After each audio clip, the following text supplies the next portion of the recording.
of Palestinian prisoners and detainees released.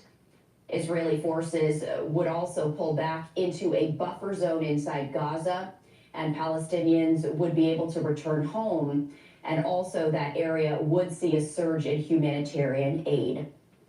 Negotiations on the far more difficult second phase of the ceasefire should begin in just over 2 weeks. And of course, a lot of questions remain, including whether the war would resume after the 6 weeks first phase and how the rest of the nearly 100 hostages in Gaza would be free. We did want to let you know that we are expecting to hear from the Israeli government as they plan to hold a briefing at 8:30 a.m. Eastern time. We will be bringing that to you live right here on Live Now from Fox, and coming up at 9 prisoners released by Israel as part of the ceasefire deal returning to the West Bank, and you're taking a look at Ofer Prison right there in the West Bank, all part of this ongoing ceasefire deal. Did you know that Amazon has a $50 million fund? We're gonna get absolutely jacked. No, just looking for clean protein. Clean. Ugh. Yeah, that's right. Thank you, Mark. As we're seeing the Israeli Prime Minister's office, let me just read to you what they said. It's a very short announcement. The Prime Minister's office this morning, they said, pursuant to the framework for the release of the hostages, the ceasefire of the first stage in Gaza will take effect at 11:15 local time, and it is now 11:15. Remember, this is something which was supposed to happen at 8:30 this morning, and we found out in the hour or so before that there were issues with Hamas actually providing that list of hostages. We know that a lot of work went on behind the scenes to actually get the names of those first 3 women to be released into Israeli hands. And in fact, now that has happened. It happened, we were told, about 30 minutes or so ago. And this move to a ceasefire has happened very quickly. So I just want to show you as well live pictures that we've been watching all morning here on BBC News of the situation in Gaza. And if you've been with us, you will have seen repeatedly on those live pictures the sight of plumes of smoke, the sight of continuing Israeli airstrikes there in Gaza. In fact, this morning, the Civil Defense in Gaza, they gave a figure at about 9:30 local time, whereby they said that 25 people had been wounded and 8 people had... Hello, this is DrPaulCottrell, and I'm doing a live stream on YouTube today. A lot has been happening, and we're going to go over that. What I want to do is just state that this live stream's on January 19th. There will be a recording replayed on all the different channels. Please subscribe to all my channels. I have 4 channels on YouTube, Brighteon, Bitchute, and Rumble, so 7 channels. Please subscribe to all of them. It's really important. In addition, when I do live streams, I usually do them on YouTube and Rumble and on my website. I'll be streaming live on my website today and on YouTube today, and I will open up the X spaces for call-ins. So that's how we have this more interactive. So please help support my work by subscribing to all the channels. 4 channels on YouTube, Brighteon, Bitchute, and Rumble. All the links are in the description of this video and all my videos. Also, take a look at my website, the-studio-reykjavik.com. Make sure you go to broadcast, radio to get the recorded audio podcasts and the live streams when I do live streaming. So let's drop into Al Jazeera here and take a look at what's live right now. Feel better, faster with Sambucol Day and Night Relief Capsules that work just as hard at night so you get a restful sleep with powerful immune support for day and night relief. Take control with Sambucol. The eastern areas of Gaza and from areas such as Rafah too, they started to return back to the houses and to check on what has been left for them. We have been told by civilians, and we have even took a close look on the ground how the destruction was left behind the Israeli with the drone was. It was very pervasive. In every single corner, whenever you turn your side, you can only find devastation and destructions. Families have been showing different scenes and display of resilience, saying that they will rebuild the houses again and they will dismantle the tents that are living inside at the moment and build them on the remnants and the wreckage of their destroyed houses. But there has been also a very cautious, growing sense of skepticism regarding this fragile ceasefire, given the fact that Israeli drones have been hovering since the early hours of this morning till now, and we can hear the hum of these drones obviously at the moment, where it could be a sign of further potential violations that could take place at any moment, where civilians are trying to take their ultimate precautions, even during this temporary pause of violence that had been seen on the ground earlier. Talking to us from Deir al-Balah in central Gaza, that's Tariq Abu Zoom. Tariq, thank you very much. Well, in Amman, because Israel has banned Al Jazeera from operating inside Israel.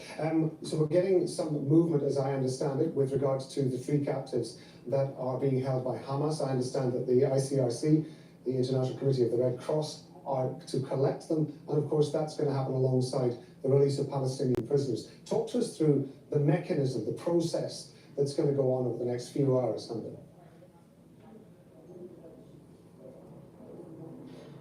That's right. Reports and video are showing the Red Cross vehicles making their way in Gaza to meet with Hamas, who will hand over the 3 captives. They will then be handed off to Israeli forces.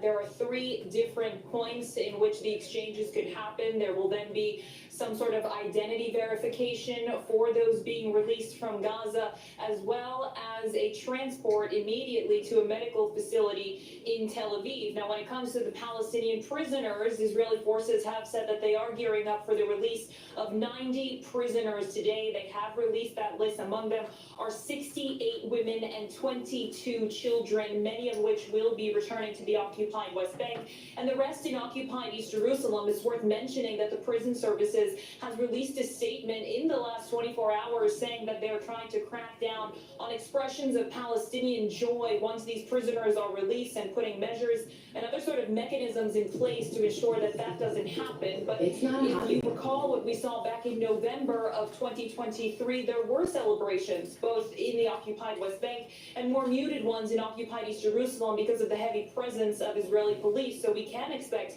that heavy presence across Jerusalem when those Palestinians are released from Israeli jails. Handa, thank you very much. Handa Sahut in Amman there. Going to bring in our diplomatic editor, James Bass, is standing by in Washington, D.C. Donald Trump, president-elect, is due to take office in about 27 hours' time, or something like that. He was absolutely determined that this deal had to be done prior to him taking office. He said there was going to be hell to pay if it didn't happen. There are lots of questions on there, James, about what the Trump administration's intentions are after this deal is done. Yeah, I mean, we're going to need to watch this very, very closely. Right now, we know what President Trump is saying on this day because he's put out a short message, posted a short message on his Truth Social platform saying hostages starting to come out today. 3 wonderful young women will be the first. We may well hear more from President Trump later in the day, or President-elect Trump, as he still is for the next 27 hours. He's visiting Arlington National Cemetery, where he'll visit the tomb of the unknown soldier. But then later on, there will be a rally, one of those Trump rallies taking place less than a kilometre away from where I am, at an arena. And when President Trump speaks, he normally speaks about everything. So I expect you will get comments from him. No comments coming so far from the administration that still is technically in power. We have had things that have been tweeted to the social media account of US Secretary of State Antony Blinken, but only talking about what they say is his achievements, saying that he visited 86 countries in 4 years, and no formal statement at this stage on the latest developments coming out of the White House. I think the big question... Just to remind the audience that's watching the live stream and listening on X Spaces, I have the live stream going on YouTube, the live stream going on my website, the-studio-reykjavik.com, and I have X Spaces opened up for call-ins as we go through the day covering the news. The big event will be the hostage exchange with this ceasefire. It's most likely going to be a temporary ceasefire. I don't think it's going to last for very long, but let's see what happens. Noting that I think after you've had a period of sustained calm, there'll be many people in this country, many people, the majority of people around the world, who would be absolutely appalled if the conflict started again. And I think President Trump will be attuned to that sort of public opinion. That's our diplomatic editor James Bates talking to us from Washington, D.C. Let's return to northern Gaza, with thousands of people displaced by Israeli attacks are returning to what's left of their homes. Mothal Khalut has been speaking to them. Today is the first day of the ceasefire, and the Israeli army withdrew from Jabalia and other parts in the northern Gaza Strip. Residents and people who were forced to move from northern Gaza Strip to the Gaza City now are returning to their homes. As you can clearly see behind me, and allow me to step away. So people started to return to their homes. I spent the last 3 months displaced in Al Shati district. Thank Allah for the truce, and I'm now going to see how my house is. Hopefully I will find a few walls to live behind. I used to live in this building with my family and my uncle's families. It was a 5-floor building. The building used to host around 50 people, including my father, myself, and our families. As you can see, the house, the whole thing was reduced to rubble. 50 people of my family will live in the streets. Schools have also been destroyed. There is no life at all in the Kisasini area, in the northern part of the Gaza Strip. The camera zoom. This is our house and all of our neighborhoods, all of it destroyed. Even the mosque was targeted and destroyed. It is even difficult to set up a tent here. Okay, I'm going to go to live now to take a look at how they're covering this incident here. But before I do that, please help support my work and get the products that I have on my store, the-studio-reykjavik.com. Let me just plug something really quick here before we switch to live now. I have structural nano silver gels. They're multi-purpose products. I have it in 2 types. I have it in the tube form or in the dispenser form. You use it the same way. You can apply it on a wound. It'll help heal a cut, an abrasion, a minor burn quicker. You can use it as skincare. You can put it on your skin, and what will happen is that your skin will be clearer and tighter. A great way to use this product as a skincare would be to put it on your skin at night, and then in the morning exfoliate, and that way you're providing more rejuvenation of your skin. I have a whole skincare box, beginners and advanced, on my store, the-studio-reykjavik.com. It's called Anti-Aging Skincare or Skin Health Box, beginners and advanced. So take a look at that if that's what you want. And because we're in the cold season, it's really important to have this product around, because what it'll do is it'll create a barrier, but it'll also neutralize pathogens.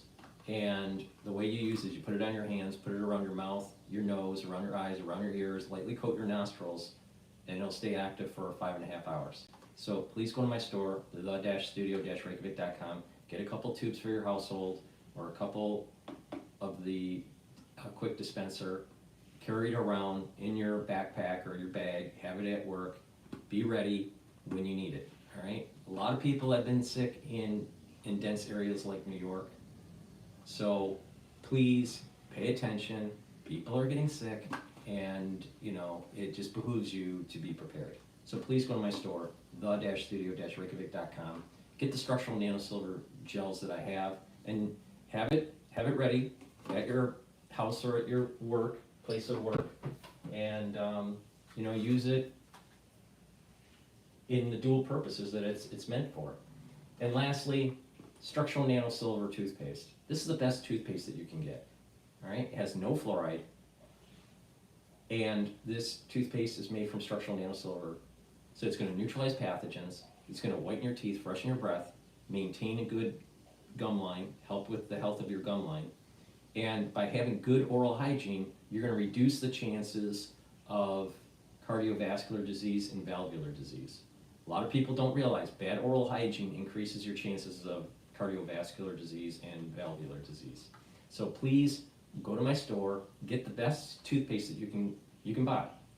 The-studio-reykjavik.com. The link is in the description of this video. Click the link, go to the store, get the toothpaste, get a few tubes for your household.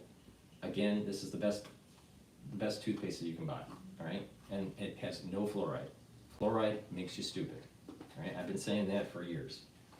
All right, let's go to live now. What's going on? Defense forces shared in their social media post just moments ago saying that these helicopters are prepared for the process of receiving the hostages from Gaza. Meanwhile, this is another live look right here of where that helicopter landed. And you can see a large number of Israeli authorities standing by with their vehicles. You can see at least a dozen, if not more, authorities standing by. So it does appear, perhaps, that they are preparing to receive these hostages from Gaza. It is unknown as to whether the hostages themselves are inside the helicopter itself. But we do know that according to Israel Defense Forces, the helicopters are prepared for the process of receiving the hostages from Gaza. We are continuing to monitor this live video feed from Gaza, from the Middle East right here. And of course, we will share any additional information as we do receive it. It does appear as though at least one of these vehicles, two of these vehicles now on the move. It's a little unclear as to exactly what is happening. We do know that the Israeli government is going to be holding an additional briefing sometime today. We brought you the very first one just about an hour or so ago as they were discussing the very first phase. So the first phase is that 3 female hostages are going to be received by Israel, Hamas releasing those hostages. And the other part of the deal is this is a live look right here of Ofer prison as Palestinian prisoners are going to be released in the West Bank as part of the deal. So we have 2 different images. This one from Ofer prison in the West Bank as Palestinian prisoners are set to be released. And this live look right here as it does appear as though IDF helicopters are preparing for the process of receiving the hostages from Gaza. We're going to continue to follow this. We have another different vantage point right here of that helicopter, and I did want to share that with you. This is from another video source, and you can see that the helicopter has now landed. Its blades still whirring in the air, and so we're going to continue to follow this. We don't see any movement from anyone inside the helicopter, so we are standing by waiting for any sort of development, and of course we are going to bring that to you, breaking into whatever programming we are airing to share the release of these 3 female hostages that we are expecting. In the meantime, I did want to continue to follow the very latest on this ceasefire deal as we continue to follow this breaking news right here. And for that, we're going to turn to our Fox 5 on the Hill team as they continue to discuss the very latest. Let's listen in. Welcome back to Fox 5 on the Hill Live this Sunday morning. It has been 15 months now since Hamas attacked the southern Israel region, sparking one of the deadliest wars in that region. Today, a ceasefire is underway this Sunday morning. 3 women hostages are set to be returned. Flor Hassan Nahum is a Israeli Foreign Ministry Special Envoy and co-founder of the UAE Israel Council. We're having a little bit of technical difficulty. I see right now on our screen. It is completed and fixed. We're going to say good morning to Flor Hassan Nahum, joining us live from Jerusalem this morning. Flor, can you hear me? I can. Good morning. Well, thank you for being with us. What has been the reaction in Israel this morning as the ceasefire now is underway? It's very tense right now here in Jerusalem and in Israel in general. You know, our hearts are so happy that these women are coming home. Our heads are very concerned of what this could mean, releasing terrorists, brutal terrorists who've killed so many people. But it's important, it is our moral obligation not to leave any man or woman behind, and that's exactly what Israel is doing. Very painful deal, but a deal that we had no choice but to make. So how is Gaza going to be governed now, moving forward? That's a great question. And unfortunately, what people are very upset about is that after 15 months of fighting, Hamas is still on their feet.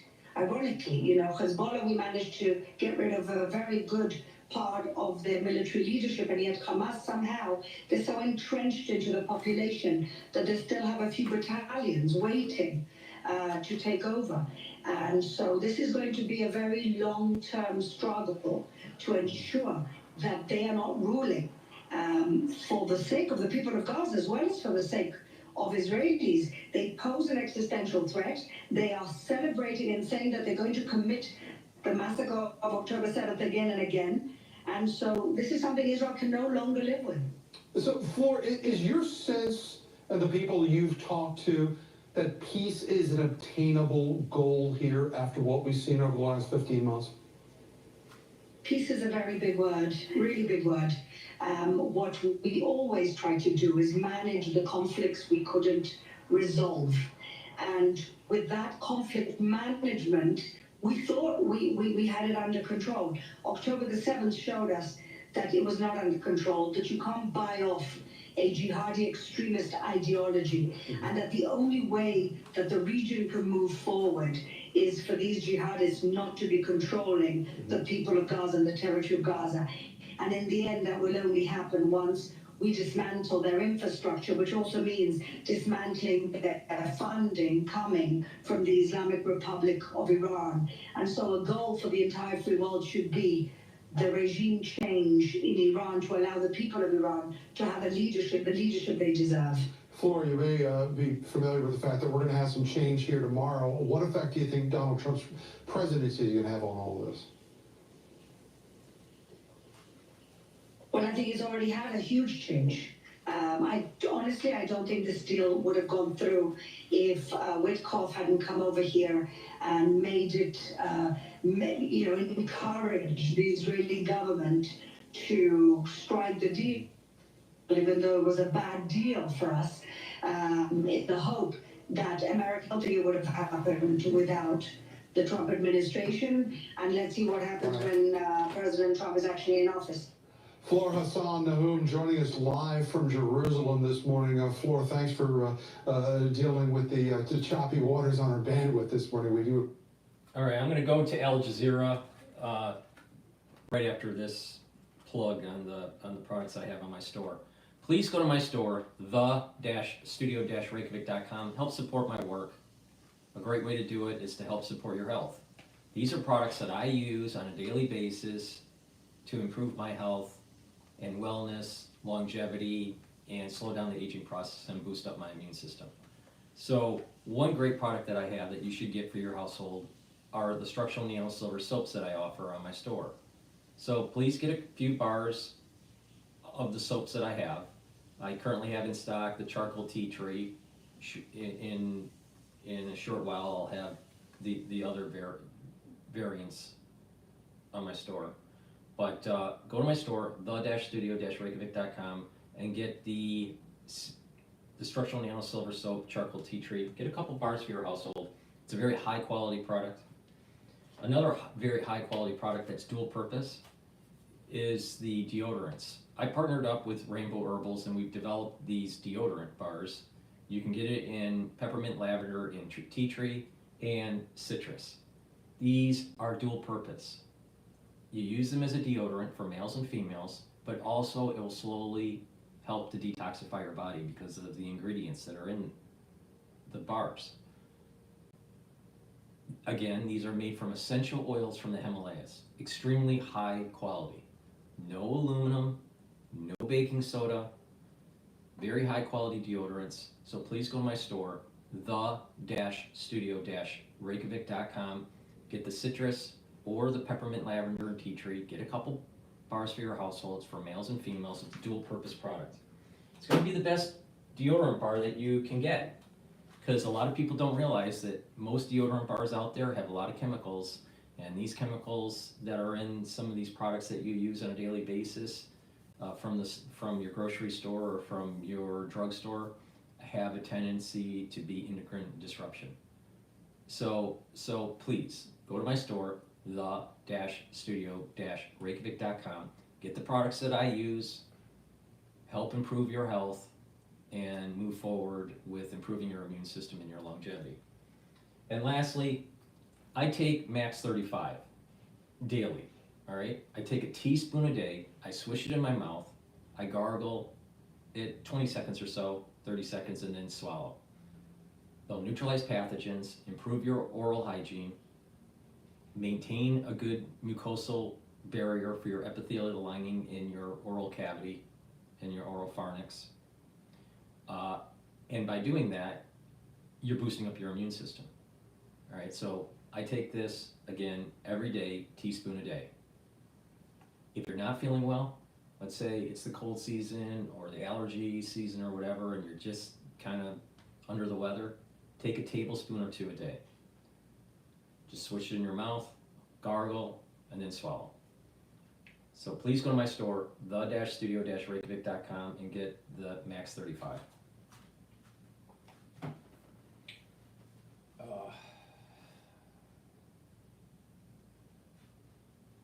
Let's go to Al Jazeera and see what they have to say here. Country's history. Hundreds of thousands of people have demonstrated continuously since the war began, demanding Prime Minister Benjamin Netanyahu and his government to bring them home. Some former captives have accused Netanyahu of prolonging the war for his own political survival. Hamas made it clear that they are interested in an overall deal to end the fighting. So why is Israel insisting on half solutions? I know exactly what the hostages are going through. I saw it. I experienced it. The scale of the captives crisis since the attack led by Hamas on October 7th of 2023 is unprecedented in Israeli history. 251 people, including foreign nationals, were taken to Gaza. Israel's leaders said its invasion of the Strip would destroy Hamas and free all captives. After more than a year, Hamas, although militarily weakened, hasn't been fully dismantled. A sticking point for Netanyahu, who says he reserves the right to restart the war at any time. Both President Trump and President Biden gave full backing to Israel's right to return to fighting if Israel reaches the conclusion that negotiations of the second stage are fruitless. The largest group of captives left Gaza in November of 2023 as part of a truce deal. Around 100 were freed in exchange for 240 Palestinian detainees released by Israel. But hope and celebration soon faded as Israel intensified its bombing across Gaza, leaving the fate of the remaining captives uncertain. Hamas says 33 have died, most of them in the same Israeli attacks and strikes that have killed more than 46,000 Palestinians. Israel's government disputes those claims. Critics have also questioned the tactics used by Israel. In June, Israel's military celebrated the recovery of 4 captives in a daytime raid on central Gaza as a success. That attack on the Nusra refugee camp resulted in a massacre of 274 Palestinians killed, 64 of them children. The rollout of the new ceasefire will be watched with cautious optimism by both Israelis and Palestinians. All aspects of the deal must go as planned. Very little can afford to go wrong.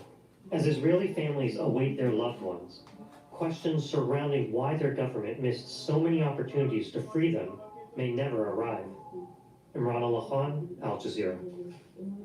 Yossi Benin is a former Israeli justice minister who initiated the Oslo peace process in the early 1990s, and he's joining us live from Tel Aviv. So thank you very much indeed for being with us. There's a lot of concern that Israel will focus on its primary goal, which is, as always stated, which is to get the Israeli captives back, and as soon as that is achieved, it will either lose interest in the deal, the ceasefire deal, or it will start to reactivate its military actions. What's your assessment of where Israel will go going forward with this?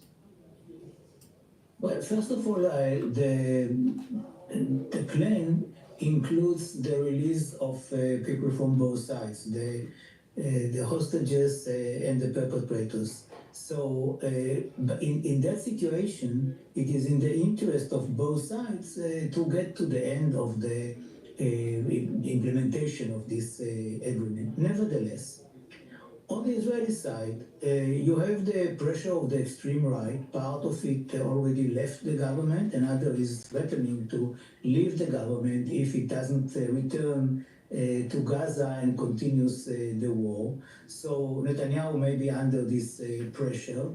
On the other hand, he will be under the American pressure not to end the ceasefire and to go further to permanent arrangements or a permanent ceasefire. On the Palestinian side, on the Hamas side, there is the fear that if they end the agreement, they will not be needed anymore because they will release all the prisoners, all the hostages, so that Israel will feel free to somehow eliminate them or whatever. So again, there should be pressure in order to prevent such a situation, because the ceasefire is eventually very important for both peoples.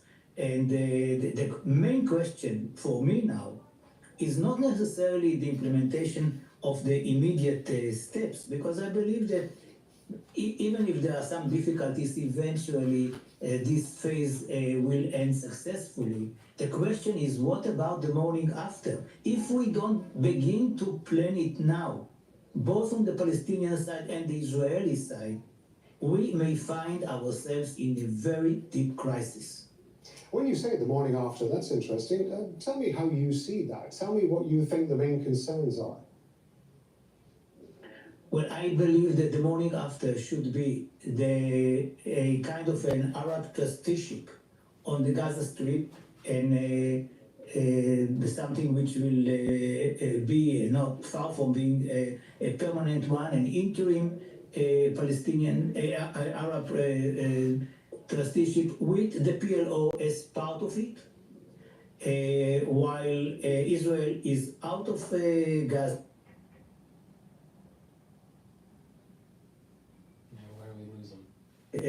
Countries are helping both in boots on the ground, and I know from them that they are not dismissing this option if there are negotiations about the permanent agreement, the peace process based on a two-state solution. That, in my view, will be the ideal solution. We've heard that there is a control center being set up in Cairo, for example, that is going to involve Qatar and Egypt and the US, the three main elements, the three main mediators of this ceasefire deal. I want to draw on your experience in terms of having set up the Oslo Accords. The main consideration one would have thought would be to try to avoid a return to violence, an immediate, if you like, knee-jerk return to violence in the event that either side is perceived to have been breaking their side of the agreement. Is there a way of using that mechanism as a pressure valve, if you like, to be able to take concerns and considerations to that, as opposed to immediately launching back into violence?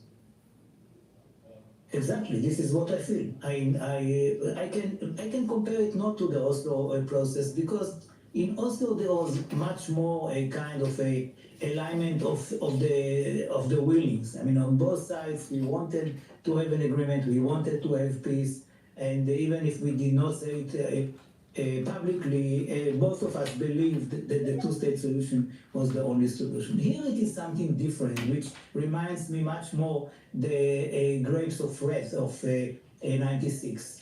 Namely, between Israel and indirectly with Hezbollah, while the third party, United States and France and others, were there in Cyprus, and the two parties, when they had complaints about each other, actually got to Cyprus to complain about the other. They would come immediately. I think that there was an agreement about 24 hours and not more than that. So they would come to the area, try to understand what are the problems, and to tell the parties who should be blamed for a breach of the agreement. I cannot say that it worked 100%, but it created a kind of a delay in the reaction, in the retaliation, which was very important in order to lower the flames. We really appreciate you giving us the benefit of your expertise in this. Yossi Bilin, thank you very much indeed, sir. Thank you for having me. Well, the ceasefire has caused mixed emotions, from celebrations and hope for a permanent end to the war to mourning for the nearly 47,000 to see how they're people covering killed. it. Among the dead were more than 200 journalists and media workers. Before I do that, for the ones that don't know, I have X Spaces up for a call-in, or you can just listen in through X Spaces, so please do that. The X channel is in the description of this video. You can also watch the live stream on YouTube and my website, the-studio-reykjavik.com. So one of the products that I have on my store that I take daily is the vitamin C and magnesium. This helps to boost up your immune system. Really important to take daily. Drink it with filtered water.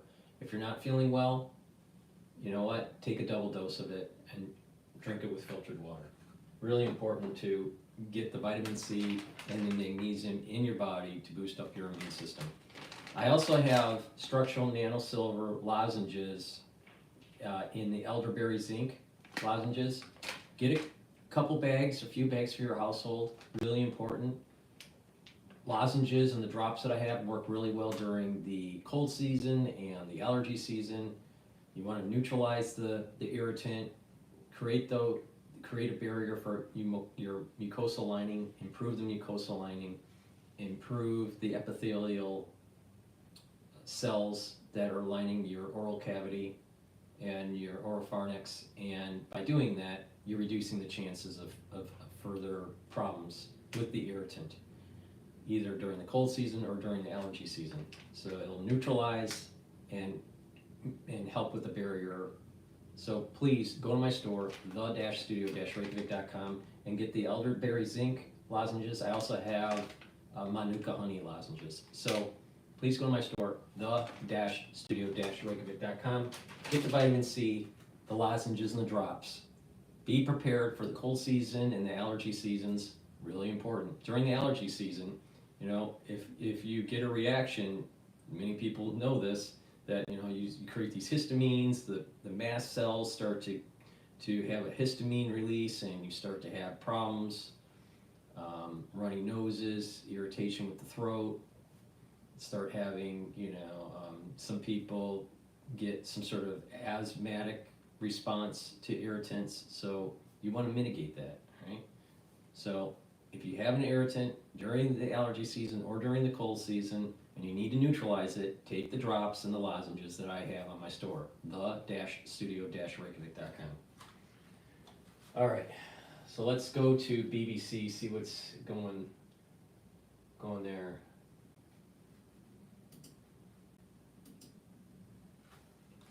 Played a big part as well. But of course what happens here has an impact around the wider Middle East region, and of course it reverberates around the world as well. And a little earlier, my colleague Lise Doucette, our chief international correspondent, spoke to Sigrid Kaag, who is the UN's special coordinator for the Middle East peace process. I think it's a very fluid and fragile situation. We also know that people have been more than desperate for so many months. Chaos has to be factored in, but we have tried with Qatar, with the US, with Egypt, and in very effective cooperation with the Israelis to try to find ways in which to channel that. There are agreements with the civilian police, so we are hopeful that the risk of chaos can be as mitigated as possible. But one should expect joy, despair, people out in the streets. It will not be easy, but we have prepared to the extent this is humanly possible. You mentioned the civilian police. They are the police of Hamas. They'll be wearing the blue uniforms. Hamas, of course, has been significantly weakened during these 15 months of war. Do they really have the ability and the will to take on what you know, because you've been dealing with it in your work, the criminal gangs who've been attacking the aid convoys as they enter Gaza, a sign of the desperation there? Well, the proof of the pudding here lies in the eating. I think there's another factor not to be underestimated, the civilians themselves. They know aid is coming for them. They have endured criminal activity. They have also been a victim of the looting that's taken place and has deprived them of this critical, essential assistance that was being sent, even though it was too low in volume and too little over time. I think the balancing act lies in the constant flow, in the implementation, and as I said, I can't exclude a form of chaos erupting. I also can't predict right now that all will be well with the civilian police, but we are hopeful that the security arrangements that are put in place and with the assistance on the Egyptian side, that we can help manage this and mitigate this. I think the importance is also the effective implementation of this deal, also when it comes to the volume that has now been agreed to, both to the south and the north of Gaza. Food, all kinds of other items, and fuel, so the facilities could be running. It's a complex operation, one of the most complex, I would venture, in this day and age, under these conditions. So 600 trucks, as you know, we've heard time and again this word flow, that hundreds of trucks will flow into Gaza, and they never did. The numbers, as you know, have been far, far short of what is needed. Are you convinced that the logistics are in place in terms of the UN being able to deliver the aid, the Israelis allowing, not holding them up by strenuous inspections? Are you sure that there will be the flow this time? Well, we've dotted the T, we've crossed the T's and dotted the I's in recent days. My colleagues, technical teams have been in Cairo precisely for that purpose, speaking with the Israelis, the Qataris, Egyptians, and the US. There's a fairly detailed agreement in place. We know that assistance will come from Israel, West Bank, the very effective Jordan route that has been working. Trucks are entering as we speak from Egypt via Kerem Shalom, and aid will continue to flow from Ashdod. Am I sure with a certainty 100%? Things can happen, but these are the arrangements, and as my Qatari colleague described, there are operational crisis cells and rooms in place to troubleshoot if and when something risks derailing. The flow is important, the continuity, and of course, ultimately, as we've often said, the distribution to people inside Gaza. Nothing matters if it doesn't reach people. As you know, the Israelis, when they've been challenged about the small number of aid trucks, they've always said that hundreds of trucks are there, ready to move, but the United Nations didn't have the capability to deliver the food. As part of this process, have you been able to send in more people into Gaza to help? Been able to strengthen your own logistics, your own chain, supply chain, to ensure that the performance will be better? Well, this is one of the areas we continue to work on to scale up. But don't forget, Lise, that most of our staff in Gaza are Palestinian civilians who are there working. A lot of Palestinian NGOs and ultimately my own colleagues. This aid delivery doesn't depend solely on the UN. We are a big motor, including, of course, UNRWA, the backbone of most of these operations. But there are also bilateral support mechanisms in place now, as well as an important role that the NGOs will play. It's a combined effort. What it does show, however, with this agreement in place and with the early hours of it being implemented, it shows the power and difference political will makes. Systems can be there. If there's not the political will to execute decisions taken, everything else fails. There is the political will. We need to make sure that the pressure is sustained and international commitments also to finance and to help accelerate the assistance are there and remain in place. Gaza is not saved overnight. I will speak to Lise Doucette very soon as well. As we continue to bring you really some of the context and analysis behind what we're seeing here today, the ceasefire in Gaza, which is finally come into force at around 11:15 this morning, local time. But there is I think a real hope and a will that will continue, and that the full process will not be derailed and will actually continue to its conclusion. I want to bring you some live pictures now from the occupied West Bank. This is Alpha Prison. It is where many Palestinian prisoners are held. It is an Israeli prison. You can see the Red Cross are outside. There's a truck. There's also a bus as well. Again, this will probably mirror what we saw during the last brief ceasefire over a year ago now, where those Palestinian prisoners who were released were taken actually on a bus and taken back and given back to their families. One thing that Israel have been trying to prevent is people gathering in large numbers around the prison. They say they don't want a security risk, they say, sort of around a high security prison. So what we'll expect to see, I think, is those prisoners actually being loaded onto buses and taken to be reunited with their loved ones. We've been hearing from our correspondent, John Donison, who is in that area. He's been in Ramallah today, really talking about the anticipation of those Palestinian families, many of who have not seen their loved ones for some considerable period of time now, and are looking forward to being reunited with them. Around 90 Palestinian prisoners being released from Israeli jails today. The majority of them women, we're told, a small number of teenagers, and around 10 or so of them are men. So those are live pictures that we've been looking at from outside of the prison. These are all different locations, absolutely key to this ceasefire agreement that we will be continuing to show you. I also just want to show you Reykjavik as well in southern Israel. Now, we had helicopters in the air before. It looks like the helicopters on the ground now. This is where the military are expecting the Israeli hostages to be brought to, again by the Red Cross. They are very instrumental in these handover moments. So those hostages will be taken, and we believe from Reykjavik, from that military base, they will be flown to Sheba Hospital in Israel. In fact, I can show you what is happening there as well.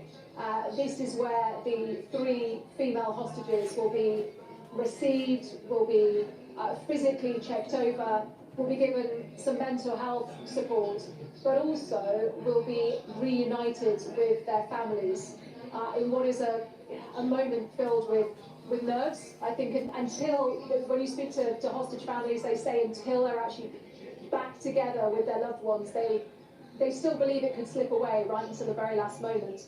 The delays this morning were enormously difficult. We've heard from people here on BBC News today who were really sort of struggling with that idea of the delay, the idea that things might all fall down at the last minute. So that hospital will be absolutely crucial as part of this story today, one of the key elements of phase 1 of that deal. And our correspondent, Jonah Fisher, is there. Jonah, I know these things are very carefully managed, the flow of information is very carefully managed. Do we know anything yet about the preparations that are being made there to receive these women? Well, yeah, you might be able to see behind me that there are barriers that have been put up. We've been waiting all day really for further news to come through of exactly when these 3 female hostages would make it here. There's a heliport just a couple of minutes walk that way where we're expecting them to be brought with. Just to talk you through the chronology of how this is supposed to work, the Red Cross is currently in Gaza attempting to pick these 3 female hostages up from Hamas. Right, I'm going to go to live now, dealing with the weather that's coming in for the inauguration here. 2 to 4 inches for the district. To the south of there, anywhere from a trace to up to 3 inches of snowfall is anticipated, with higher amounts out to our west, where there's a winter storm warning, and the district encompassed in a winter weather advisory, 1 to 4 inches if possible. With all this, Arctic air is setting in, so by the time we get to Inauguration Day on the 24th and MLK Day, we're talking a high of 24 degrees. However, wind chills are going to be in the single digits, and even by Monday night with some minuses there. So pretty dangerous weather coming our way. We want everybody to stay safe into the week. That cold weather as well settles in and makes itself straight at home. Tom? Thank you very much, Gwen. Also breaking news this morning, the hostage release and ceasefire in Gaza is underway this morning. It was delayed for hours because Israel says Hamas missed a deadline to turn over the names of the 3 women that are going to be released. An Israeli official confirming this morning that a 21-year-old Rami Gonen, 28-year-old Emily Darnay, and 31-year-old Doran Stein are set to be free. The first phase of the truce is expected to be a 6-week period of calm, raising hopes for a complete end to the 15-month-long conflict. Also in the news today, TikTok overnight went dark. Federal law banning the TikTok app, citing national security, was upheld by the U.S. Supreme Court. The app became unavailable for its 170 million viewers late last night. Meanwhile, President-elect Donald Trump says he would most likely give TikTok a 90-day reprieve after he takes office. Of course, President-elect Trump and his wife Melania arrived in D.C. on Saturday to kick off a weekend of events. The incoming president and First Lady enjoying a celebration evening upon his return, including fireworks out at his Trump National Golf Course in Sterling, Virginia. The inauguration, as you know, kicks off tomorrow. And for the first time in 40 years, that swearing-in ceremony is going to take place inside the Capitol Rotunda, which only holds about 600 people. There will be live viewing areas for people at the Capital One Arena, which holds about 20,000 people. But many thousands of people who plan to be at the west front of the Capitol for the ceremony will not be able to attend in person. We want to welcome in U.S. Army Colonel, retired Richard Breen, who is very familiar with these large ceremonial events. You served in the military district of Washington. I did. With distinction, Colonel Breen, for a long, long time. A lot of people probably know this in the area. MDW supports a lot of these ceremonial events. So as you've been watching this, what's going on this weekend with people trying to have all these moving parts and move this thing inside? Well, one of the biggest things. Well, let me interject here and give you my perspective on it. So, I had Oscar, mention in the chat about, it being safer to be indoors. And that's probably true. But I think that there's 2 kind of metaphysical things that pop up in my mind when this weather is coming in and everything has to be indoors for inauguration now. The last time this happened was the second term for Reagan. Now, Trump has always been viewed as a person that's similar to Reagan, but I also think he's similar to JFK. And there's elements of his demeanor that's very similar to George Washington, all right? So a little bit of George Washington, a little bit of JFK, and a little bit of Reagan. Now, most people align him with Reagan. But I find that it's beyond coincidental that you have a weather pattern coming in that is so cold that you have to have indoor inauguration ceremonies. Yes, it will be safer, but perhaps some of the things that happened during the Reagan administration we're going to actually see in the Trump second term administration. And that is Reagan was viewed as a president to bring down communism, all right? So we may actually see the fall of Putin under Trump's second term. I wouldn't be surprised at that. You also have huge amounts of investment in technology for the military during the Reagan administration. It started to come into fruition with the whole stealth program that was used during the Gulf War I. So you're going to see huge investments in military. I would not be surprised that the Navy will go into a very advanced phase. Space Force will go into an advanced phase with its investments. Reagan also pushed back on the nanny state. So you're going to see an administration that shaves off the inefficiencies of government, and this has been telegraphed through Doge. Right? Doge is the whole task of Doge is to shave fat. Right? So Reagan was trying to reduce regulation, trying to reduce the nanny state, reduce social programs that were ineffective. And I wouldn't be surprised that Trump's administration rolls back, if not abolishes, the Department of Education. So there's some similarities, I think. So the weather pattern coming into DC is hinting that we're going to see a similar type administration, similar things, world events that take place that were reminiscent of Reagan through the Trump administration. So that's how I interpret it. I interpret it as, this cold pattern that's coming into Washington D.C., kind of hinting that Reagan's back. At least from a metaphysical perspective. Now I do believe that Trump has similarities to JFK and to George Washington. George Washington in the sense that a real out-of-the-box, take no prisoner type person, all right? JFK in the sense of taking down the deep state, and Reagan in the sense of reducing regulations, opening up markets around the world, having fair trade, not free trade. All right, Reagan, one of the things that he did for the automotive industry in the United States is that they basically said, you want to sell cars in the United States, you have to make them in the United States. What's wrong with that? That should be on every product. So I see that kind of mentality in Trump.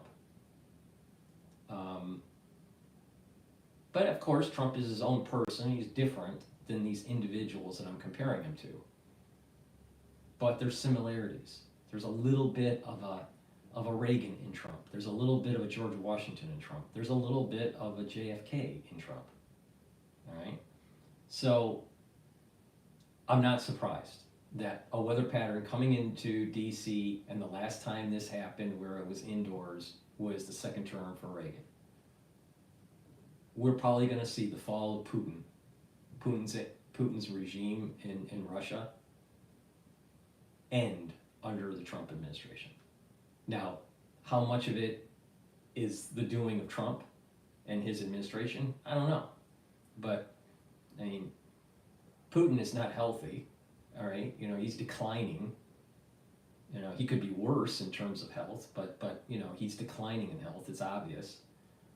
And I think that the war effort in Ukraine has diminished his power, prestige, and the economy in Russia. So I think he's on tenuous footing, Putin. So we may be seeing the reboot of a second term or a third term, I should say, a third term of Reagan. Through this kind of little hint that it's happening. Another take that I have is just that you have all the ultra liberals out there. They're saying global warming and the world's we got to change our consumption of fossil fuels and everything needs to go carbon neutral. And then all of a sudden you have a multi-decade record weather pattern coming into Washington for the inauguration. that seems to be antithetical to the whole narrative of global warming. We may be seeing a major change in our climate. Maybe metaphysically, the inflection point of the inauguration and it being cold and has to be indoors is stating that things that used to be in the last 30 years are changing. Maybe they'll go to the opposite extreme, I don't know, but they're going to change. There's an inflection point that's taking place. It's taking place in the weather, and it's taking place in politics. It's taking place in globalization. This concept of less globalization, more localization. This concept of our international policy with China, and this idea of a one China policy looks like it's going to end. The last 30 years of not being too, how should I say this? Since Reagan, all right, let's go back to Reagan's first, I think it was his first term. Let's go back to Reagan's first term. There was the Beirut bombing, all right?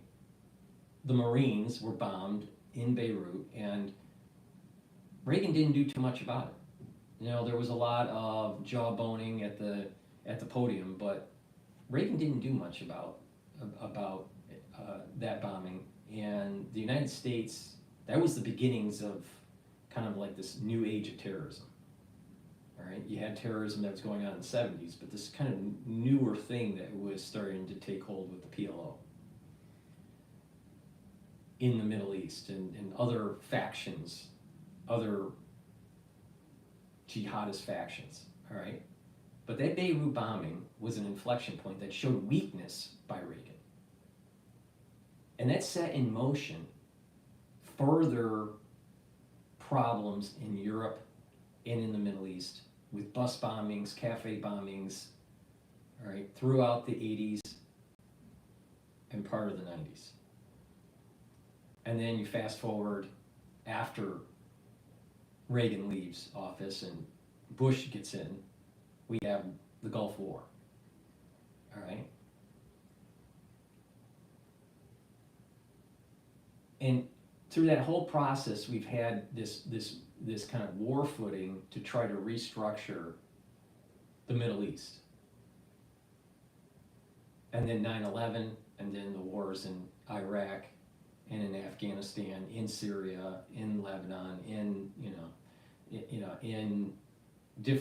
Yemen, different regions, Sudan, different regions. We had skirmishes, proxy wars, or full-out military deployment. So there's this long arc of military engagement, but it wasn't effective.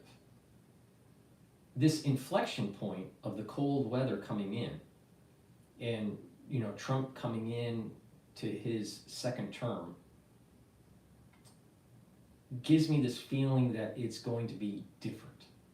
Things are going to be different domestically, and things are going to be different internationally. And I would not be surprised that instead of a ineffective war in the Middle East, that if war does break out where U.S. involvement, there's heavy involvement, not just providing materiel, but providing troops, that it will be extremely violent and it will destroy Iran, which is something that I don't think Bush Jr., Bush Sr., Clinton, Barack Obama, or Biden was willing to do. We may see the president that takes out and destroys the Ayatollah. Now, I hope that happens, because if you do that, if the United States does that, then there's going to be lasting peace in the Middle East for the Israelis, for the Jews, for the Saudis, for the Syrians, for the Lebanese, for all people involved in that region. You destroy the Ayatollah, there will be a restructuring that's in that region that will lead to lasting peace for all peoples. But the United States has to do this. Now, there's going to be pacifists that say, oh, why should we do this and why should we? The Ayatollah, for all of my life,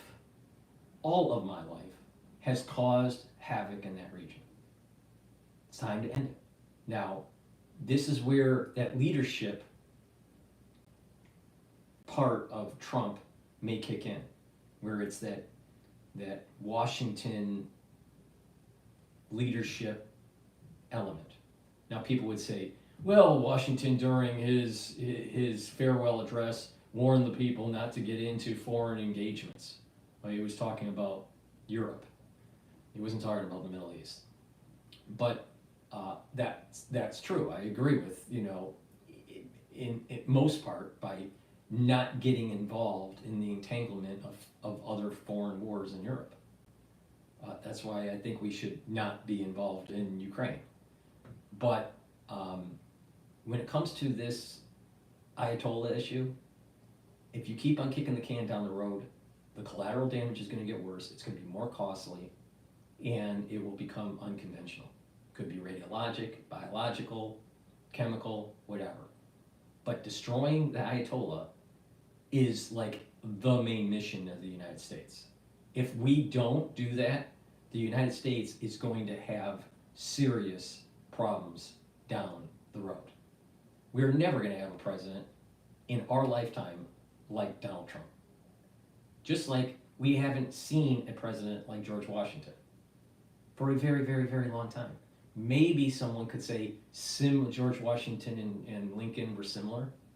And I could see that argument. They're different too. But I can see that similarity in trying to create the country and maintain the status of the country, keep the cohesion of the country. I could see that. But they're rare. These people are rare. A Lincoln is rare. A Washington is rare. A Trump is rare. All right. Now they have flaws, but they're elevated to the presidency at a particular time because they were the right person for the job at that time. Trump could be a terrible president in a different era. Trump is most likely going to be a great president in this era. So it's not just the president, but also the time that they're in the presidency that makes them great or not. And we're at that point. We're not going to see in our lifetime another Trump. We're not going to see in our lifetime another Lincoln or a Washington. This is a once in a lifetime thing. And then after Trump gets out of office, and let's say J.D. Vance gets elevated to the presidency, do you really think he's going to have the same gravitas? He doesn't have the same soul root. He doesn't have the same gravitas of Lincoln, Reagan, JFK, Washington. He just doesn't. He's a good person. He's not that bad of a person. Probably would be a competent president. He has to, but he doesn't have the. You can tell. You knew right away that Trump was different. Right when he came down the elevator when he announced for his presidency, you just knew he was different. Just like people knew that Washington was different before he even ran for president. Before he was the general for the revolution, everyone knew he was different. Same thing with Reagan. Everyone knew he was different when he was, an actor and then became a governor. There was something different about him. He spoke in a way that was different than the rest of the other politicians. Same thing with Lincoln. He was different. He stood out, literally, because of how tall he was, but his educational makeup was different. The Bible basically taught him, by him reading the Bible, he taught himself. And eventually he taught himself law and back then, you know, you could be a lawyer then, right? But this was a man that was self-taught, and a big part of his self-teaching was the Bible. And he literally was the president that kept the Union together. These are rare birds, rare people. Trump is a rare person. So if we don't get certain things done during his administration, it's going to be much worse later down the road, because J.D. Vance doesn't have it. He just doesn't. Could he be a good president? Yeah, but he's not the type of president to actually decapitate the Ayatollah. Trump is. Trump should be doing that. Now, if he has a bunch of advisors telling him not to, then we're remaking the same mistakes as the first administration during Trump. Trump needs to destroy Iran's theocratic regime. Because if it doesn't, it's going to be worse in the future, because you're going to have presidents that don't have the same gravitas, they don't have the same courage, they don't have the same fortitude. J.D. Vance doesn't have it. Yeah, he's a Marine, thank you for your service, blah, blah, blah, but he just doesn't have it. And nor will he ever have it. Now, if it's not J.D. Vance and it's someone else, let's say maybe Rubio runs and decide, you know, people elect Rubio. Do you really think he has the gravitas like Trump? Do you think Rubio is similar to Lincoln to be able to actually decapitate the Ayatollah? I don't think so. I don't think so. Not only that, I don't even think that J.D. Vance nor Rubio would get the same respect from the Saudis. So, on the Republican side, there's no one to fill the gap, to fill the void that has that rare bird quality once Trump leaves office, all right, in 2028. Or technically, you'd leave office in 2029, but whatever. But the thing is that, you know, when he leaves office, there's going to be a void. So it has to be done. The restructuring of the Middle East, the major, you know, knocking out the major villain of the region is the Ayatollah. Iran is funding all this crap. When you cut that off, it's going to radically change. And there's going to be that alignment. This is why I keep on saying it's about soul roots. Jacob is going to be aligned with, Jacob is aligning with Ishmael. Ishmael is aligning with Jacob. That's the Saudis and other nations that are aligned to the Saudis, Saudi Arabia, with the Jewish people and Israel. All right? Now, you're going to have Esau, which is most of the other countries in the world, and Iran wanting to fight Israel and Ishmael. Now, part of Esau is going to break off, where there's going to be a positive and a negative Esau. The head of Esau is going to align with Jacob and Ishmael. The body of Esau, which is the rest of the countries, they will be against Jacob, Ishmael, and positive Esau. But negative Esau, the negative soul root of Esau, is going to die. It has been written down for thousands of years. That's what's going to happen. So let's make it happen. You know, let's, you know, if we know what the end of the story is, let's just make it happen. So now there is some nuance. In the United States, we have Jacob and we have also Esau mixed in our soul root as a country.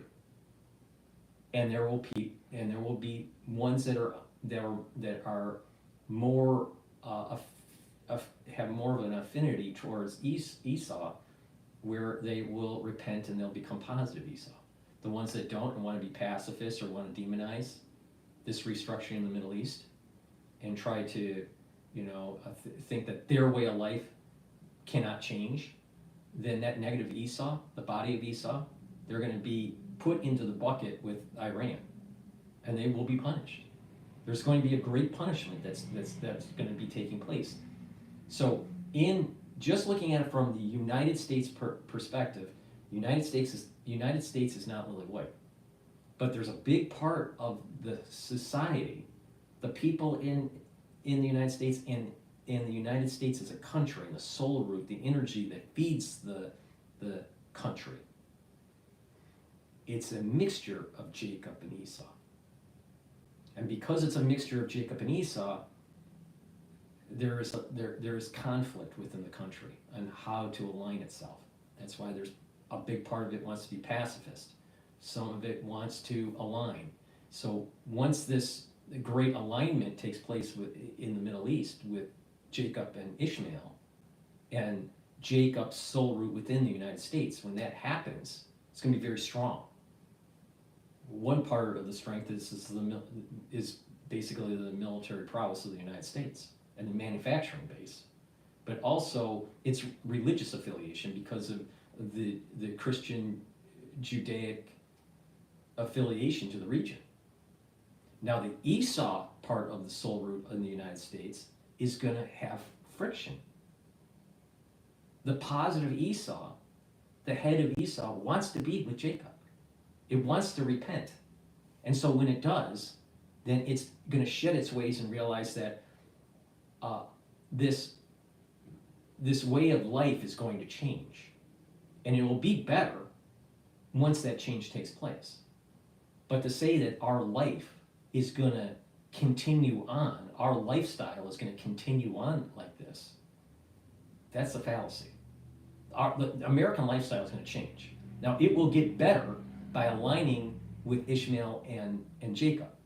So the Esau part of the United States, the positive Esau, the head of Esau, is going to align and realize that the future of America is going to be brighter and better by being a part of the great alignment in the Middle East. Now, the negative part of Esau, which a lot of people on social media are, that if they don't repent, they're going to be put into the bucket of the same ones that are aligned with the Ayatollah.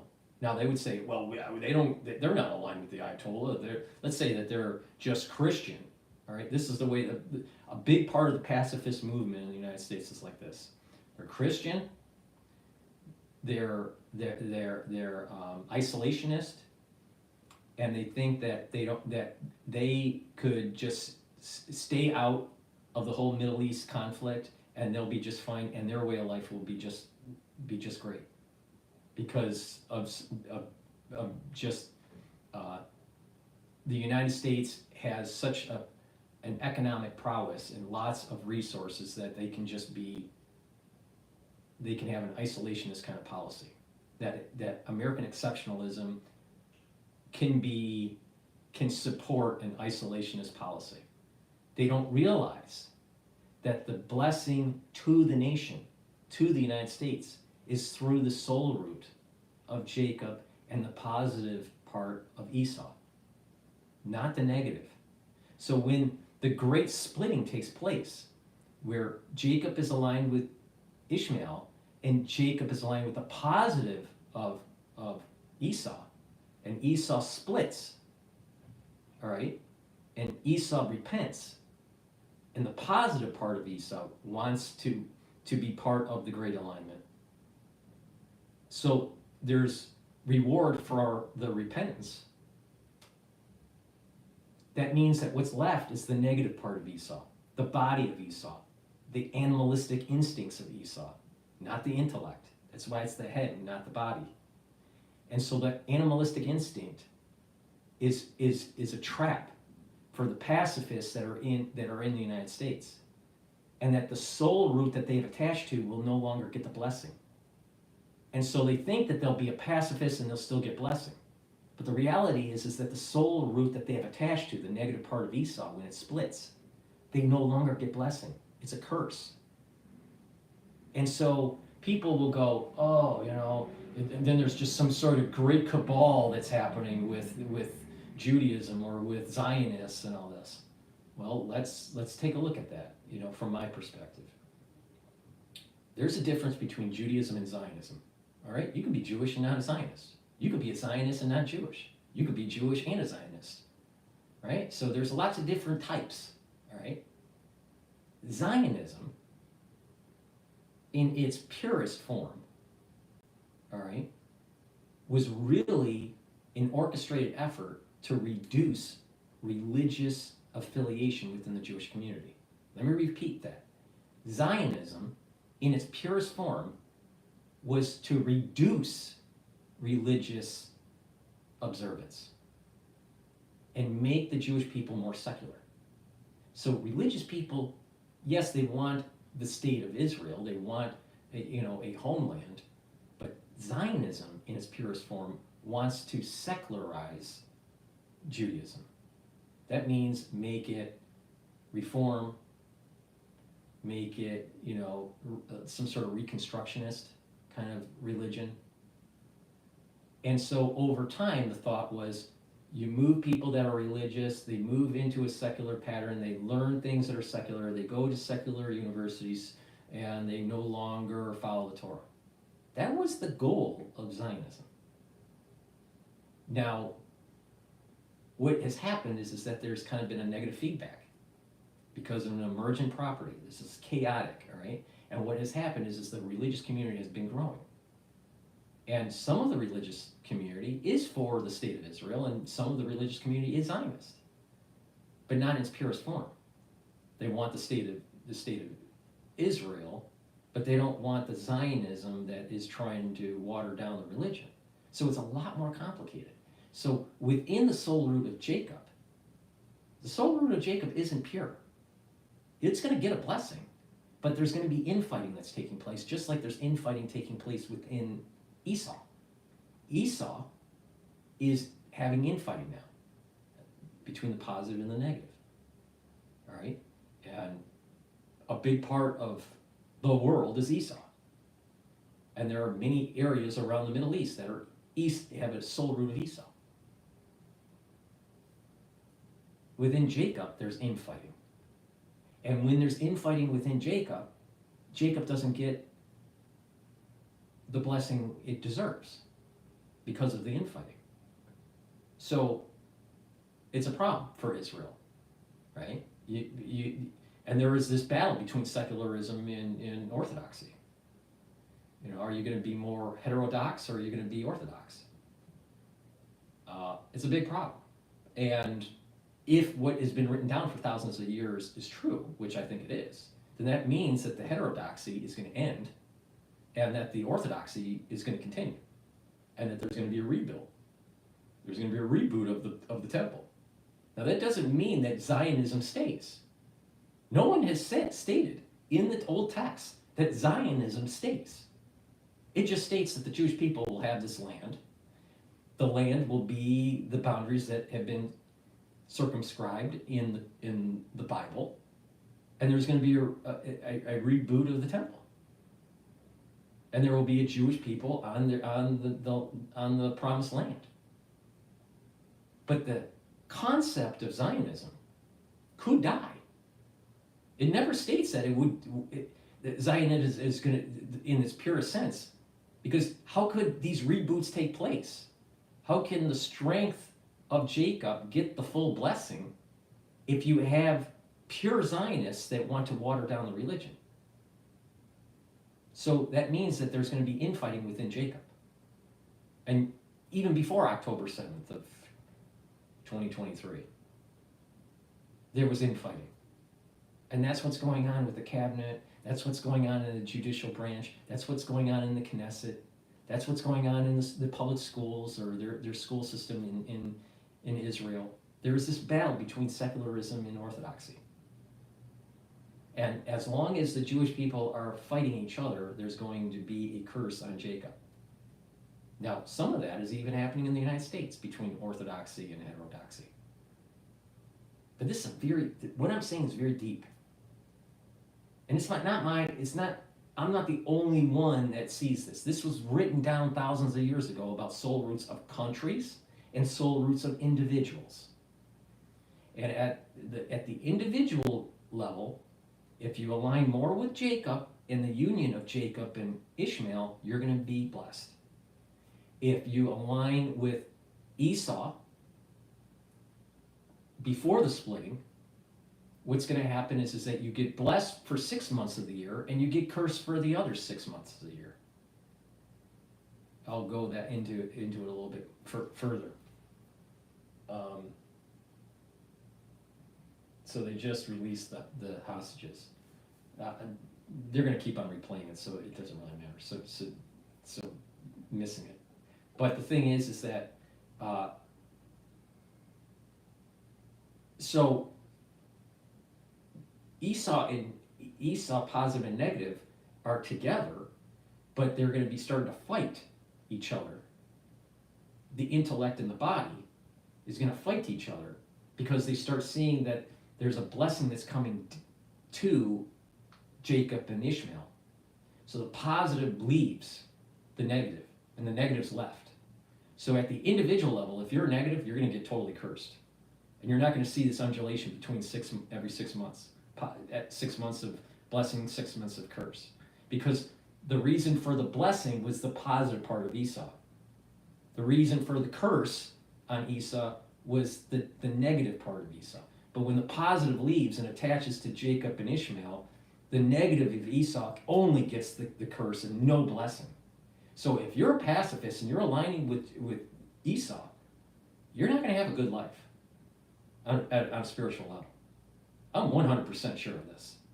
It's been written down for thousands of years. I'm right on this. All right. So this part here, that where you have pacifists at the individual level, you're going to get cursed.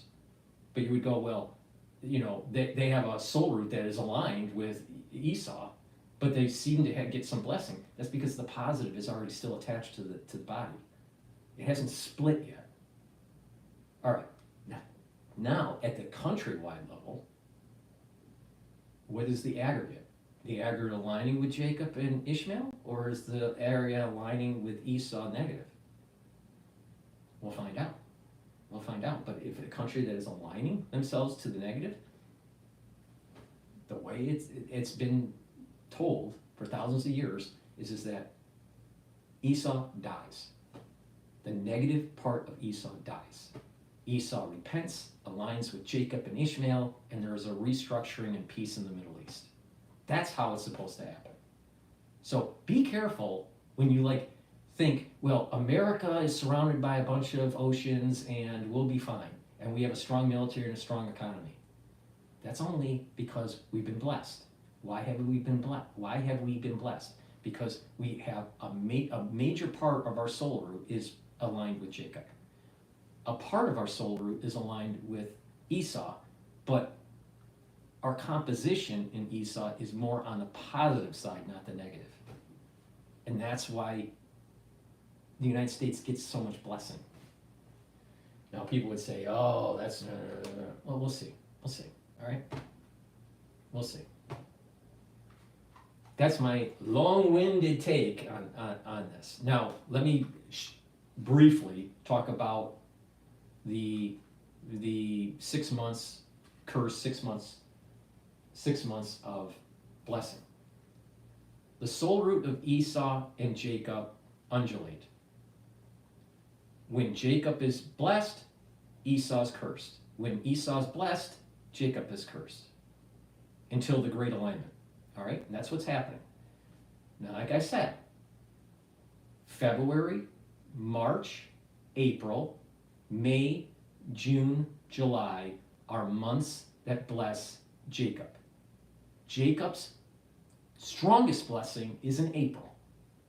At the zenith of the blessing in a year is April. We're in the middle of January, so we're near the tail end of the blessing of Esau and the beginning of the surge for the blessing of Jacob. Starts in February for the blessing of Jacob, but we're winding down the blessing of Esau. Now, do you think that that's just coincidental on what's going on in the Middle East and the ceasefiring? No, it's not coincidental. Because Esau is weakening on a spiritual level. Now, August, September, October, November, December, January are months that are strong for Esau. And that's why October and September always seems to be a bad thing for countries that are Western. You think of all major events that are terrible. Major events are taking place in this 6-month period where Esau is strong, not Jacob. 9/11, September. All right, October events in the financial markets. That's Esau. Esau's strongest in October. Jacob is strongest in April. All right, so there's this undulation that takes place. And the strength increases, hits the zenith point to April, and then starts waning down through July. And then Esau starts to gain strength and blessing. But once the head is detached from the body of Esau, that stops. And that positive force of Esau aligns with Jacob and Ishmael. And so that this undulation doesn't happen anymore, because the death of Esau will be happening. If the death of Esau's soul root happens, then there's no rebalancing throughout the year between Jacob and Esau, between the twins. So be careful who you align with. Okay, so that's my long-winded discussion on what's going on at the international level and at the personal level. Be careful if you have aligned yourself with individuals that are pacifists on this. That doesn't mean they have to be a warmonger forever on all things. That's not what I'm saying. But be careful about the metaphysics of what's going on with the soul roots of countries and of individuals. All right, so let me shut up and let's go to live now here. The hostages have been released by Hamas. Who is the spokesperson for the Israeli government. I also wanted to share this with you. As you can imagine, people across the world just coming together for this moment, and we see hundreds of individuals gathering right here in Israel, receiving word that the 3 hostages have now been released, awaiting an update on their condition. Now, the 42-day first phase of this deal includes the release of 33 hostages in all. So the 3 hostages released today is the first of 33 expected to be released in the coming 42 days. That's part of the deal. The other part of the deal is that Palestinian prisoners will be released. This is a live look right here from Ofer prison in the West Bank. This is where the Palestinian prisoners are set to be released as part of this exchange right here. In addition, we do know that Israel will withdraw into a buffer zone inside Gaza, and Palestinians should be able to return home along with an increase in humanitarian aid. So we did want to share a number of these live looks with you as we continue to follow the very latest developments right here. We do, it seems, have some more live views right here. I wanted to pull this up right here. This is a new look, and you can see hundreds of individuals right here where hostages and also prisoners are expected. And this does appear, and we don't have an updated information, I believe, on where this is a live look from. And in fact, it just ended right there. But we continue to receive all of these live looks here into our newsroom. There does appear to be another live look where you can see the hundreds of crowds, and it possibly, we were seeing some military personnel that possibly could be Hamas. This does look like a mixed feed right here, so it does look like it's going between a couple of live looks right here as well. But again, we were hearing from some of these Fox News reporters that Hamas terrorists were just freely walking out and about in particular areas. And in fact, you can see the Hamas militants right there with their faces covered and these green bandanas around, again, continuing to receive these live looks that drop in and out. I want to go to Al Jazeera because they're interviewing this this professor. When you listen to that?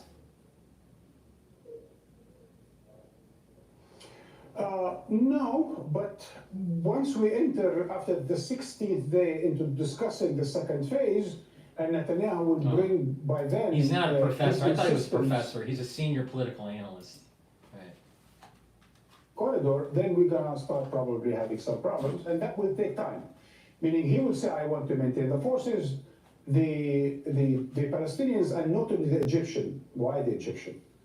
Because the presence of the Israeli forces on the Philadelphia corridor has nothing to do with Hamas. It has to do with the PLO and Egypt. It's an agreement that was done in 2005 with Egypt, not with Hamas. Hamas is in no party with Israel on the Philadelphia corridor. So if Netanyahu insists on that, he's going to have to take it up with Egypt and somewhat with the Palestinian Authority. Egypt has said it will not accept Israeli forces on the Philadelphia corridor, except, and this has been recent in the past 2-3 weeks, the Egyptian proposed that maybe there will be a symbolic presence of certain Israelis in 1 or 2 points in the Philadelphia corridor, but no military Israeli presence. All right, thanks so much, Marwan Bishara there, our senior analyst. Well, Pietro Stefanini is a political analyst. He was a researcher for the Palestinian Return Center at the School of Oriental and African Studies. Joins us now from Edinburgh. Good to have you with us, Pietro. Just before I start our interview, I just want to point out to viewers that the pictures that we are seeing on the left hand of the screen are live pictures coming in to us exclusively to Al Jazeera, the latest pictures about the release of those 3 Israeli captives. Now, Pietro, as that situation unfolds in Saraya Square in Gaza that we're looking at, there is the question, there is the hopes of reconstruction, because lots of people have been trying to return to what's left of their homes.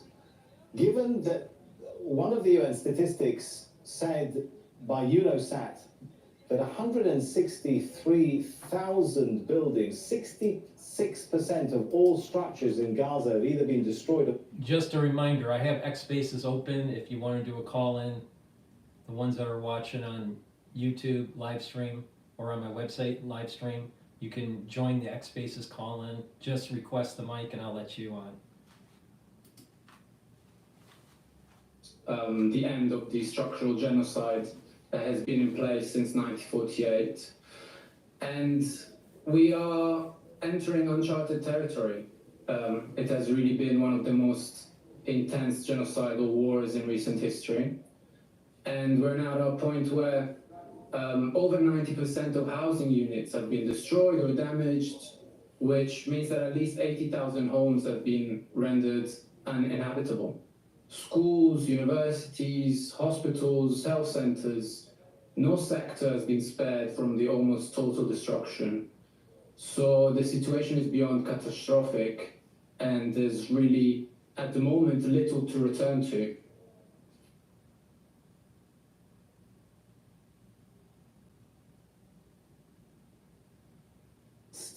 To clean up the rubble, never mind rebuilding. When you hear things like that, and they said it will cost at least $1.2 billion US, you got to wonder, who's ready to carry that cost and carry that kind of burden? Yeah, absolutely. The challenges are immense. I have no doubt that Palestinians who withstood this genocide will be able to rebuild Gaza, but there is an unprecedented amount of rubble to clear before we can even begin thinking about reconstruction. There are over 40 million metric tons of debris that still line the streets. And let's not forget still 10,000 Palestinian bodies of victims that still need to pull out of the rubble. And so just clearing the rubble might take a decade.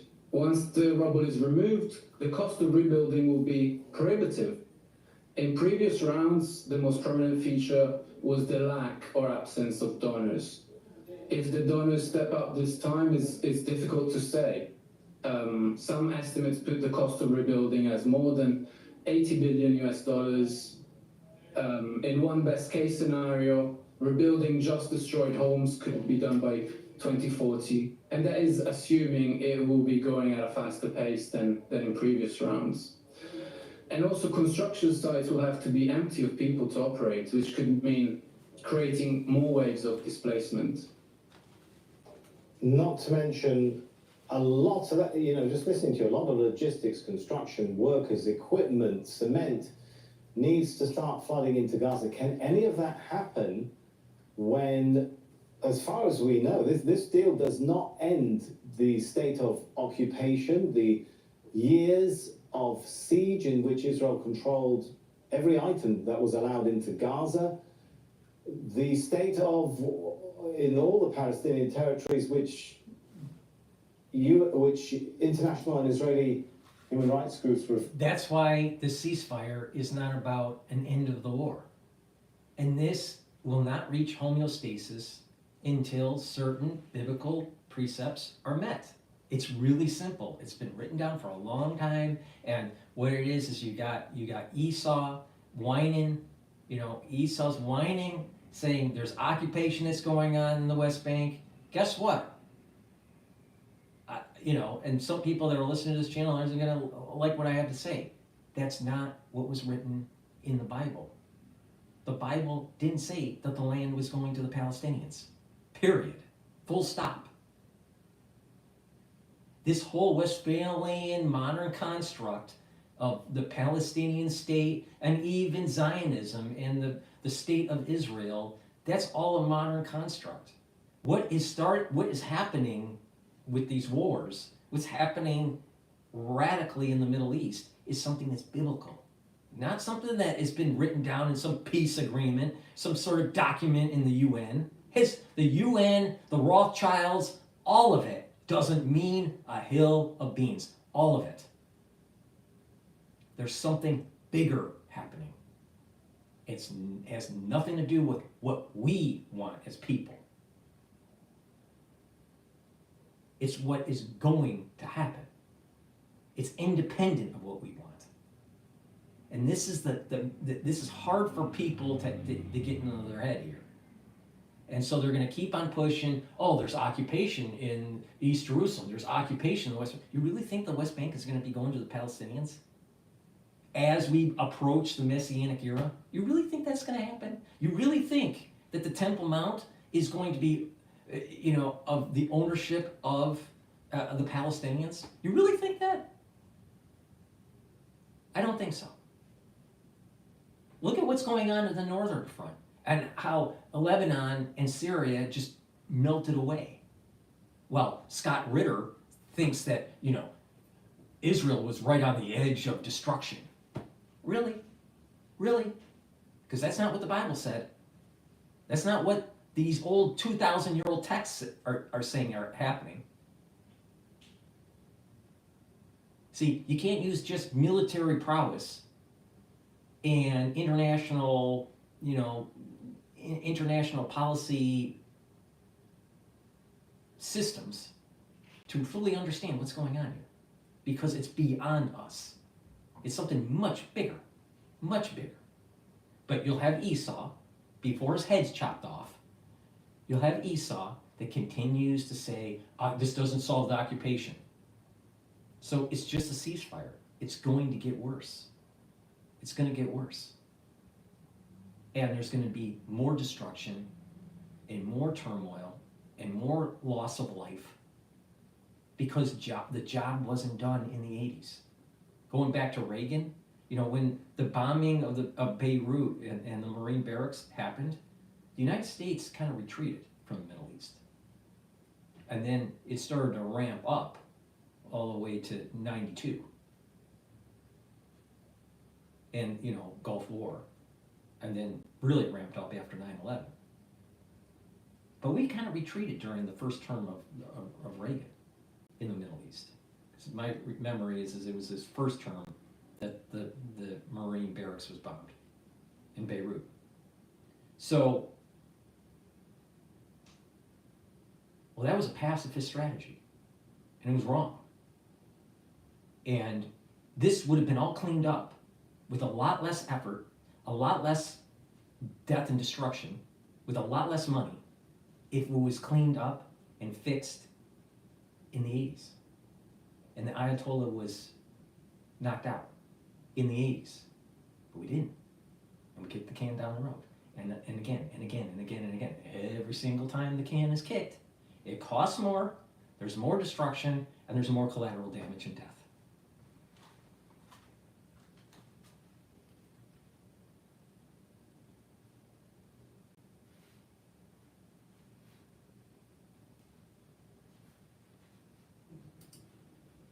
All right, I'm going to go to the BBC here. And really, the impact on people, as we've been saying, the impact on civilians here in Israel, on civilians. I think Al Jazeera in has a better coverage on this. Were released that were being held by the Iranian government. This seems like that again, that there is a inflection point in American history and world history with Donald Trump coming in, and this gives an opportunity to push reset and start with a new deck, so to speak. And so I think that's a very important point. But Joe Biden, we have to just face it, has been ineffective in this last year and a half, essentially, of trying to move humanitarian aid to Palestine, to try to shape and direct how Israel prosecuted this conflict. All of that, the Biden team had been largely ineffective. Ineffective or unwilling? I think unwilling. I mean, if he wanted I think to, both, unwilling and ineffective. Wanted to force the Israelis, they hold all the cards, they hold all the money, they hold all the weapons, the vast majority of weapons and munitions that have been dropped on Gaza, killing more than 46,000 people, are American. And at various points, they teased the idea they might do something, and they have never at any point done anything. They had this deal, President Biden even admits it was his deal in May. They had this deal in May when there were 36,000 Palestinians killed. 10,000 people have died. If he pushed harder, now think about this. Now think about what I was saying earlier. Zionism, the root, the pure Zionism, the essence of Zionism is not about the state of Israel. It's about a state of Israel that has a secular Jewish population that reduces religiosity, reduces the following of the religion, the secularism of Judaism. That's the core of Zionism. All right? Now, God doesn't want that. Right? God wants people that are religious and that want to make the world a better place and to be kind to others and all this stuff, right? Not to go towards egoism. Right? So secularism, to the point where it's reducing religious fervor, is going to be antithetical to the biblical teachings. So don't you think that there's going to be a curse on Israel because of Zionism? Restructure it in a way where orthodoxy rises and this false statehood dies.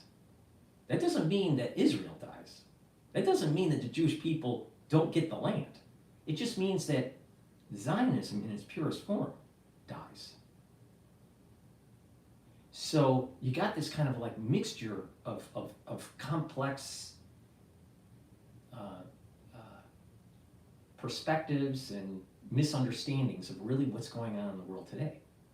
You have a modern world, post-World War I, quote modern, all right? Modern world, post-World War I, configuration of the Middle East, and it's not really in line with what the Bible was saying it was going to happen. And you had powerful people create institutions and and to create states, Palestinian state and the Israeli state, that are really born from international policy, not from biblical principles. So there's going to be a curse on Israel with this purest form of Zionism, because Zionism is against orthodoxy. Pure Zionism is about secularism, the secularization of the Jewish people. That's for sure. There's no doubt about that. Now, there are some people that are Orthodox that have aligned themselves in Zionism, but it's not in its purest form. That's why I said in its purest form, Zionism is trying to reduce orthodoxy. It's a heterodox perspective. And it mixes itself. So they want statehood, they want to bring down the religion, but they also want to occupy, quote, occupy lands that the Palestinians think they have. All right, so there's this infighting that's taking place. But the biblical teachings are saying that the land will be promised to the Jews. The Jews. All right, the ones that follow the religion, not the secularists. All right, so there's no promise for Jews that are non-observant, that want to diminish the religion. They're not promised a land. The ones that are promised a land are the ones that are following the Torah principles. So Zionists are not necessarily going to be blessed. But what's going to happen is that as they're not blessed, the ones that do follow are going to elevate. And so this concept of Zionism is kind of going to die. And it's going to be a land of a holiness that transcends statehood. It transcends it. It doesn't. The concept of country and the concept of state will no longer be that. It'll be something different. It'll be a holy place of the land, the borders, and it will transcend states or countries. And the other countries, the other 70 countries, there's more countries than 70, but what will happen is that the country soul roots, there's 70 soul roots to these countries. So it's like regions. And these 70 regions, which may have multiple countries part of the region, these 70 regions, they get their energy through their individual country soul root. And those are the 70 countries. But this land, this holy land, is going to transcend countries. It's going to be different. So this concept of Zionism is going to die. Because the concept of Zionism is only a mezzanine from a modern understanding of statehood or modern understanding of countries, and this new concept of a holy realm or a holy land that transcends statehood. If it transcends statehood, how can it ever have authority or providence or legitimacy from the UN? Because the land transcends the UN. It can't get legitimacy from something it transcends from. So this whole Zionism thing there's going to be a curse that's built into this. And that's where secular Judaism is going to be punished. There's going to be a punishment that takes place with secular Judaism. Now, Esau, especially the negative soul root of Esau, is going to keep on saying, it's going to use its Westphalian logic and go, UN, help us. This it's our land. But Esau, what I'm going to say is really deep here. Esau is, the Palestinians are saying, it's our land. We want the West Bank. We want the East Jerusalem. We want the Temple Mount, to keep it a state. So it is diminished from its transcendence from other countries. Let me repeat that. The Palestinians want the West Bank and East Jerusalem and other parts of Israel, but what they call occupied territory. They want the legitimacy of it is through, they're trying to convince the UN that they are rightful to that land. But they want statehood. And that statehood is diminishing the holiness of the land, because the land is not supposed to be a country. The land is supposed to transcend countries, transcend the 70 countries. It's not supposed to be, it's supposed to be a boundary for religious people to elevate mankind. It transcends the UN. It transcends all other countries. It's not a country. It's something different. It's a region, a realm that is holy. It's not a country. But the Zionists, they don't understand that. They miss that, and they diminish the holiness of the land by diminishing the observance of biblical principles. And they're just as bad as the Palestinians trying to hold the land, trying to get ownership of the land, trying to find ways where the international community will be on their side to hold the West Bank and East Jerusalem, to diminish the land and keep it a state where it never elevates into a holy realm. It never transcends. It's not going to transcend with the Palestinians. It's going to transcend with the Temple Mount. Now, all these things are written. I'm not making this up. This is all written down in biblical texts. So it's not like this is like, something brand new out of the sky. This is just people have forgotten, or they have cognitive dissonance, or they don't care, or whatever, or they're just ignorant of it. But this is what's going on in the world. So, in a lot of ways, a big part of the problem that we have in the world that doesn't allow this land to transcend is because of Zionism. And the Palestinians, the negative soul root of Esau, and the negative soul root of Esau is not just the Palestinians, it's other countries and other peoples.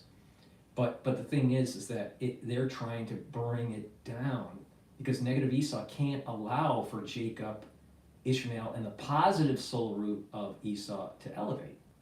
Because when that does happen, the negative Esau dies. Now, when the negative Esau dies, and everyone that has clinged on to that soul root, that energy source for the negative of Esau, when that energy source goes, it's no longer there. Everybody that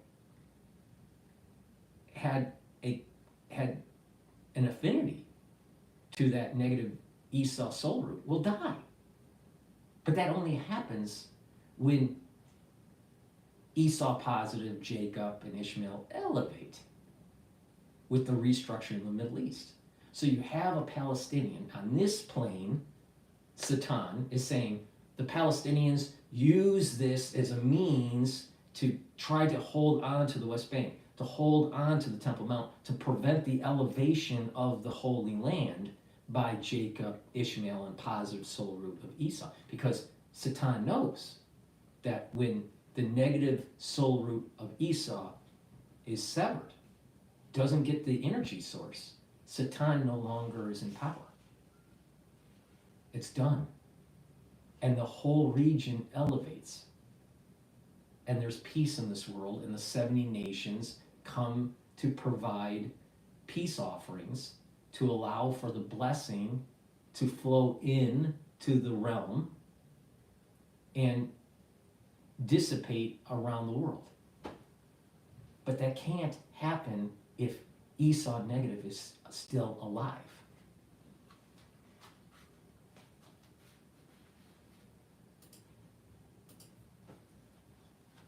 Background on this entire situation as I bring back this live image. We are working to bring you all of these images as we are following this developing story that ceasefire between Israel and Hamas took hold in the Gaza Strip on Sunday, ushering in an initial 6-week period of calm and raising hopes for the release of dozens of militant-held hostages. I think actually Al and an end Jazeera to a with this whole devastating ceasefire, 15-month conflict. I think Al Jazeera has a better coverage of what's going on. Waiting. Throughout the war in Gaza, tens of thousands have held weekly protests right across Israel to try and pressure the Israeli government to reach a deal with Hamas and bring their loved ones home. Meanwhile, desperately needed deliveries of aid, well, that started to go into Gaza. The trucks are coming through the Rafah border crossing, carrying humanitarian supplies, including water, food, and fuel. The ceasefire deal requires 600 truckloads of aid to be allowed into Gaza daily. We have correspondents live on both sides. Hamda Salhoud is in Amman because Israel has banned Al Jazeera from operating within the country. But first, Tariq Abu Azoum joins us from Rafah in Gaza. And Tariq, we heard the US President speak moments ago talking about aid trucks entering Gaza. How much aid? Have we seen a ramp up of aid, and how smoothly is it going?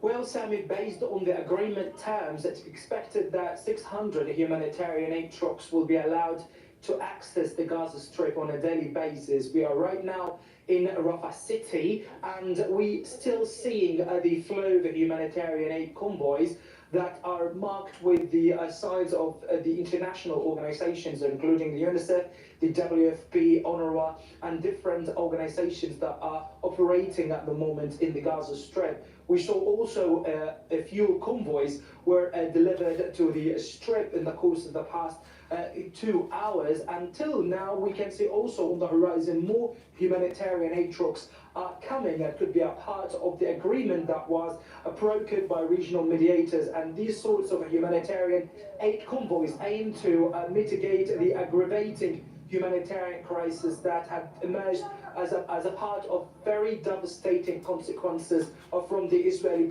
I don't want to reduce the emotion or the importance of the release of the hostages. That's not my intent. All right. The families that have had hostages, throughout the whole duration of this war, it's terrible. But almost all of them are non-religious Jews. Almost all of them. Not all of them, but almost all of them. And if you look at the area where Israelis have congregated waiting for the release of these hostages, these are, I wouldn't say ultra-liberal, but they're liberal Jews. They're liberal Israelis. And some of them, maybe they are biblically Jewish, but observance-wise, they're not. But the thing is that you got to there's this blessing. The point that I'm making is there's a blessing that's coming as Esau is losing strength because of the cycles, and Jacob is gaining strength. The question is do these individuals that are in that crowd waiting for the release of the hostages, will they see this as if they've been given another chance to look internally in themselves and try to make themselves a better person and to follow religious principles? Unfortunately, many of them will not. Some will, but many will not. So here they're given a blessing, a release of a loved one, a release of the hostages, even though the ceasefire isn't going to last. And they'll still promote this secular, Zionistic mentality. So when some people demonize Zionism, they're kind of like, especially in the United States, there's a hint of truth to it, but they don't fully articulate it like I'm articulating it. They think it's a big cabal and blah, blah, blah, and, and it's, it's all about money and power, and there is a diminution of religious fervor trying to water down the religion, weaken the following of biblical precepts. Now, if you have a huge part of the society that isn't following the religion, how are you going to rebuild the Temple Mount? How are you going to reboot this messianic age? You can't. So there's an element of Satan, not just in the negative part of Esau, but there's an element of Satan trying to get through that conduit of Zionism, trying to get them not religious and find reasons. They'll say, especially these liberals in Israel, they'll say, we don't want any more hostages we don't want any more people being taken hostage. So we can't have any more wars, and we'll just create a peace agreement where we'll just give the West Bank. Even though that land is promised to the Jewish people, the religious ones, the Jewish people. But Satan is using Zionism and the liberals within Zionism to be pacifist, be willing to give land away, thinking that there will be no more war. So Satan is a smart guy. He's playing both sides of the fence. He's like, hey, Palestinians, that's your land. And if you read biblical texts, right? Esau was always whining that it's his land from day one, even though he sold it. But the thing is that the bottom line is Esau has always been whining about the land, always. So Satan goes, hey, Palestinians, that's your land. Go and try to get the West Bank, cause some havoc. And then Satan goes to the Zionists that are liberal, that are pacifist. They'll go, you know what? We are willing to give land away in a peace agreement to be able to live in harmony with the Palestinians. Satan loves that because he doesn't die, because Esau's negative soul root stays alive. And the reboot of the temple never happens because you can't get to homeostasis. See how Satan can be working with negative Esau, but he's also working with these liberal Zionists, non-religious liberal Zionists, to try to prevent a greater Israel and the reboot of the temple. Because the non-religious Zionists, the liberal Zionists, they don't care about the religion. It's more a cultural thing. It's not about religion, and following precepts. It's more cultural. So Satan works on both sides of the fence. And then you got these people that are demonizing, it's way more complicated than some sort of cabal from the UN and the Rothschilds. It's way more complicated than that. That's simplistic BS. The more complicated understanding is how Satan plays both sides of the fence. And how the whole community, Ishmael and the positive Esau, gets pulled into it. How the religious ones with Jacob's soul root, that's Judaic and Christian, get pulled down into it. Because Satan is a smart guy.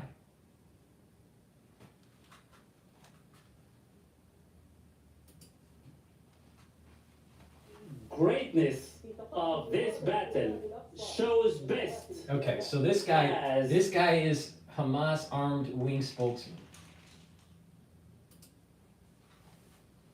On the path of martyrdom, starting by our leadership top down, Yahya Sinwar, Al-Aruri, who has turned Sinwar, who has turned into an icon, a global icon, and among the convoy of martyrs were the top leadership of Hamas, among others, our fellow resistance fighters, whose blood, noble blood, mixed together to depict Just an even the image. words this guy is using.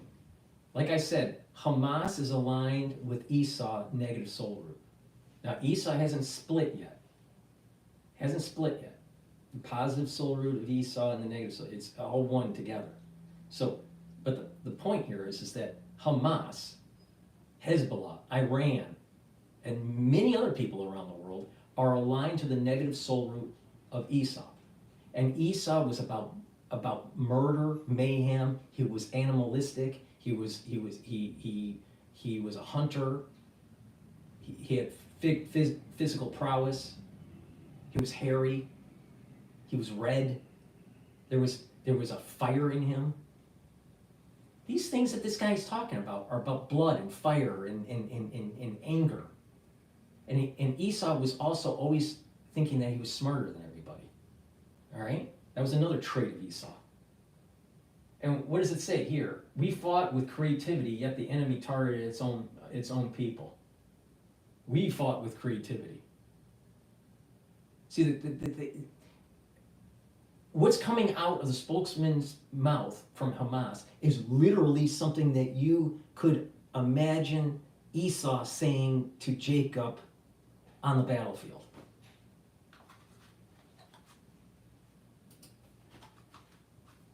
To their hubris. All attempts to plant this cancerous entity into the region will be met by fierce resistance at the hands of free, honest, and noble men. The Zionist enemy has signed their own death warrant in the hearts and minds of all the people of the world. And in the face of this established fact... Now think about this. Remember what I said about the Zionist movement. It's not, the Zionist movement is not biblical. That's not biblical. That's a modern human construct that's tied to the UN. All right? That's not biblical. What is biblical is that the boundaries are promised to the Jewish people for all time because of the covenant. And that there was going to be a rebuilding of the temple.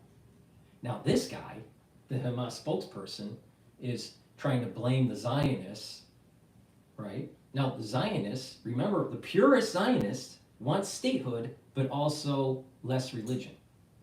So that means no Temple Mount. That means no rebuilding of the, no Messianic era. That's what that means. And Satan is working with the Zionist, pure Zionist movement, and with the negative soul root of Esau to fight each other. And he's blaming that, and blaming Zionism, even though Zionism in its purest form wants to water down Jewish religion. All right? But he doesn't even realize that he's cursing God at the same time. Because through this conflict that's going on, the orthodoxy is going to elevate, heterodoxy is going to decline, and that the Jewish people that are following Torah principles and the Christians that are following their religious principles are going to elevate. The same thing with Ishmael. Ishmael is aligned with Jacob now, and they all elevate together. But he doesn't even realize he just cursed God. Even though it's the people that he's blaming, quote, the Zionists, in its purest form are trying to reduce the religion. The Zionists in its purest form are actually helping the Palestinians with their liberal policies and pacifism. And also provide a safe passage of the Israeli captives in return for our brave Palestinian detainees. Yet, all is conditional upon reciprocation by the enemy, as they are obligated to commit and honor their obligations. Otherwise, the entire deal could be undermined. This will have a direct impact on the safety and well-being of the Israeli. Dr. Paul Cottrell has a prediction. In the Trump administration, potentially in 2025 or 2026, the Ayatollah is going to be decapitated.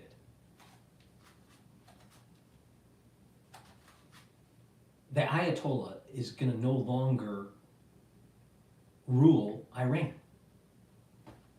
And the death of Esau is in our midst.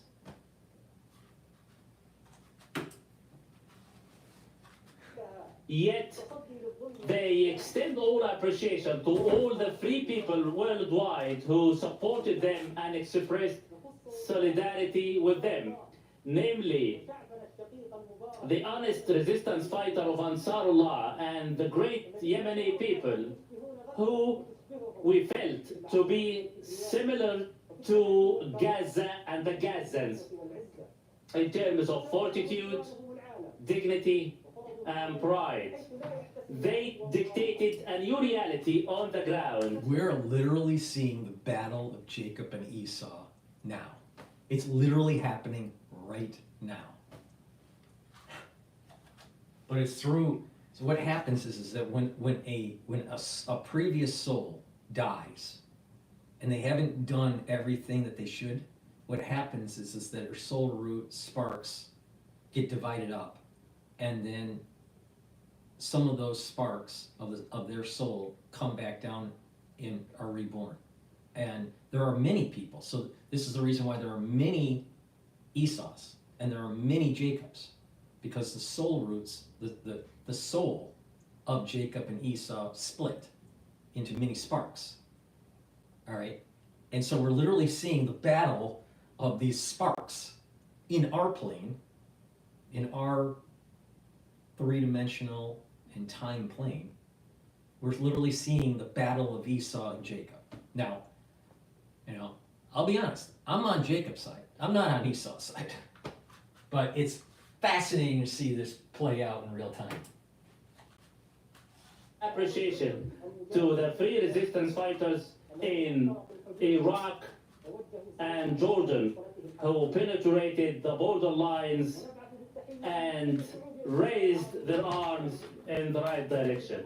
And above all, we send all our appreciation to the free men among the Arab and Muslim people who have offered all forms of support, material and in kind. We in Al-Qassam Brigade continue to receive thousands, if not millions, of messages of support in all our efforts to stand up to the Zionist enemy. Extend similar appreciation to all the peoples from the Arabian Gulf to the Atlantic Ocean, from Tangier to Jakarta. We salute all free men and women across the globe who took to the streets for more than 15 months, expressing their solidarity to resistance and rejection to the occupation and the genocide war. They stood justly with our cause. In conclusion, to our people we say, we are one. Your pain is ours, and your hopes are ours. Together, hand in hand, we'll be able to rebuild what the enemy has destroyed. The injustice, the genocide, the crimes perpetrated by the enemy will open the gates of hell, and they will taste more bitter punishment. Despite the disappointment, yet... Did you catch that, what he said? The gates of hell are going to be opened up if this continues? Who runs hell? it seems to be Satan. And doesn't Satan not want to die? And he has to align himself and trick some people on the side of Jacob and some people on the side of Esau to continue the fighting because Esau can't die. Because if that happens, it's endgame for Satan. I'm not crazy, trust me, right? This guy is speaking like he is Esau. He's literally tapped into Esau. Scripture, God, the omnipotent, grants victory to who he wishes. It is a holy war, will be rewarded either way, either victory or martyrdom.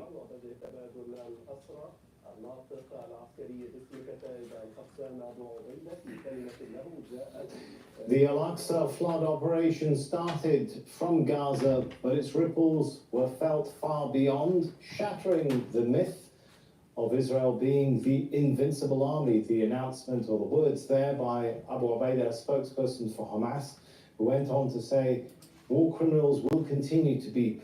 Now, are there war crimes on both sides? Absolutely. There are war crimes by the IDF that should be held responsible, and there are war crimes that are going on Hezbollah and Hamas's side that need to be investigated and be held responsible. All wars have war crimes. That's nothing new.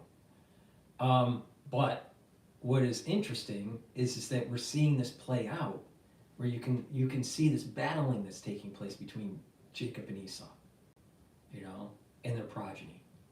Their progeny physically through their genetics, but they're also the souls being reborn in countries and in individuals, and you see this battling that's taking place.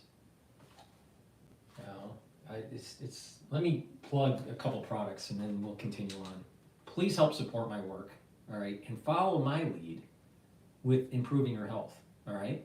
I have this protocol that helps to boost up your immune system, improves your endocrine system, slows down the aging process, does lots of great things for your body. So take the supplements that I take on a daily basis and follow my lead, stack it the way I'm stacking it, and boom, you're gonna see some major benefits. Vitamin B complex, really important to help boost up your mitochondrial health. You need that to boost up your ATP levels so you have more energy. Also, B vitamins helps with your cellular metabolism, and B12 helps with your neural health. Really important as you get older, so please take my vitamin B complex. Please go to my store, the-studio-reykjavik.com. It's the-studio-reykjavik.com. Resveratrol. I've been taking resveratrol for decades. It works really well when you stack it with like C60, NAD+, ubiquinol.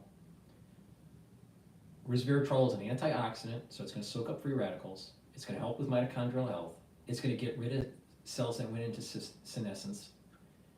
And when you do that, you are replenishing your tissues that have adult stem cells. And so the average telomere length, when you replenish those cells, you get rid of the cells that stop dividing, and you get rid of them, and new cells are provided in the tissue by the adult stem cells from the basal layer. What will happen is your tissue telomere lengths on average will increase. All right, that means the tissue is younger. It's really important to take resveratrol. This is a great supplement, but the power of resveratrol is taking it in a stack. You should be taking it with C60 or NAD+ or ubiquinol. So please go to my store, the-studio-reykjavik.com, and get the resveratrol that I have. Probiotics, really important for your gut health, all right? I have it in veggie cap form and in powdered form. I prefer the powdered form because I mix it with my hummus that I haven't eaten yet because I haven't had my lunch, but and I'm getting hungry.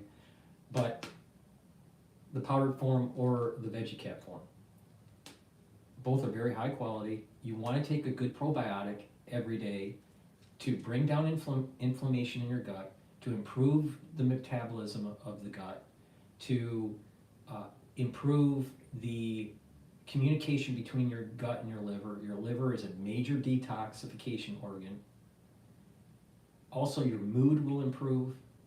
You'll have more energy. You will reduce depression, reduce being lethargic. Another great aspect to taking a probiotic is to improve your immune system. If you're reducing inflammation, and by reducing that inflammation in your gut, you're maintaining the mucosal barrier on the lining of the inner part of your intestines. When you have a healthy mucosal lining, that means you have a better immune system, better composition of different bacteria within the gut, and you're reducing leaky gut syndrome, and you're reducing chances of problems like colon cancer or other GI type of diseases. So please go to my store, the-studio-reykjavik.com, and get the probiotic either in the veggie cap form or the powdered form. It's really important. Boosts up your metabolism, improves the health of your gut, improves the health of your liver, improves your mood, improves mental clarity, really important. And a lot of people don't realize your skin, you can have skin problems because of bad gut biome. So you'll see skin improvements, hair improvements, nail improvements. So please go to my store, the-studio-reykjavik.com, and get the probiotics. Really important. As an overall holistic approach to health, gut health is very, very important. All right, let's go back to Al Jazeera. Well, Yossi Mechelberg is a senior consulting fellow with the Middle East and North Africa program at Chatham House. He joins us now from the British capital, London. Good to have you with us, Yossi. So, a moment of joy for the families of those 3 captives, a moment of hope, perhaps, for the families of other captives, and for the families of many Palestinians hoping for the return of their loved ones from Israeli prisons. Yeah. Good evening. I think it's a mixture of feelings now. First and foremost, relief that, we saw the delay in the beginning of the ceasefire.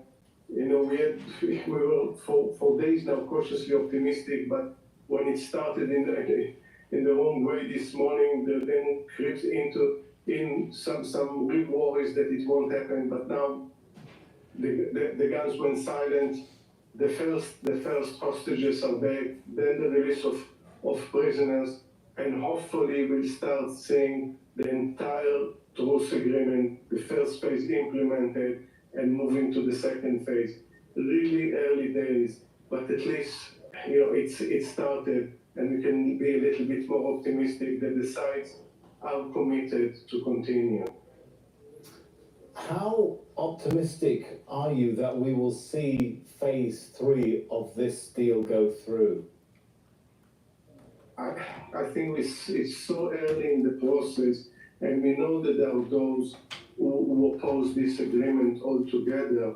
We saw in Israel already one of the far-right parties left the coalition. Right now, Prime Minister Netanyahu has a very slim majority in the Knesset. And there is another far-right government within this coalition that opposes the agreement but decided to stay.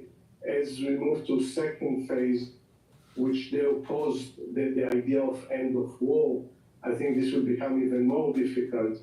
The opposition would support Netanyahu as long as he proceeds with this, but then he would be afraid to lose the government and the coalition altogether. So, and thinking about the third phase, which is at the end of the day is the most important one, because at the end of the day it will bring an end to the conflict with reconstruction of Gaza, when people in Gaza obviously are desperate for more humanitarian aid, and to the beginning of the reconstruction of Gaza. I think we are still far from that. You'll see I think we saw how worrying is it when we listen, to your point, when we listen to what the Israeli Minister of Finance has published as saying on January the 18th, in fact last night, quote, "Unfortunately, we were unable to prevent this dangerous deal, but we insisted and were able to ensure through a government decision in the cabinet and other ways that the war would not end in any way without achieving its full goals, foremost among the complete destruction of Hamas in Gaza." When you hear that he seems to understand, he's got an assurance that the war is going to go on until the destruction of Hamas, which obviously hasn't happened because you don't sign a deal with someone you've destroyed. How worrying is that the war may start after the inauguration of Trump, after the first phase goes through and some Israeli captives are released? All wars truly end when one side 100% capitulates.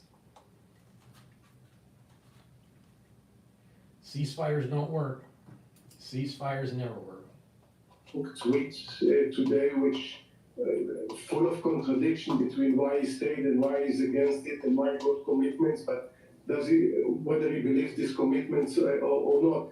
I think what we saw in the last 2 weeks, and this is important, when there is a will in the international community, when there is a will, especially in Washington, to make things happen, they do happen.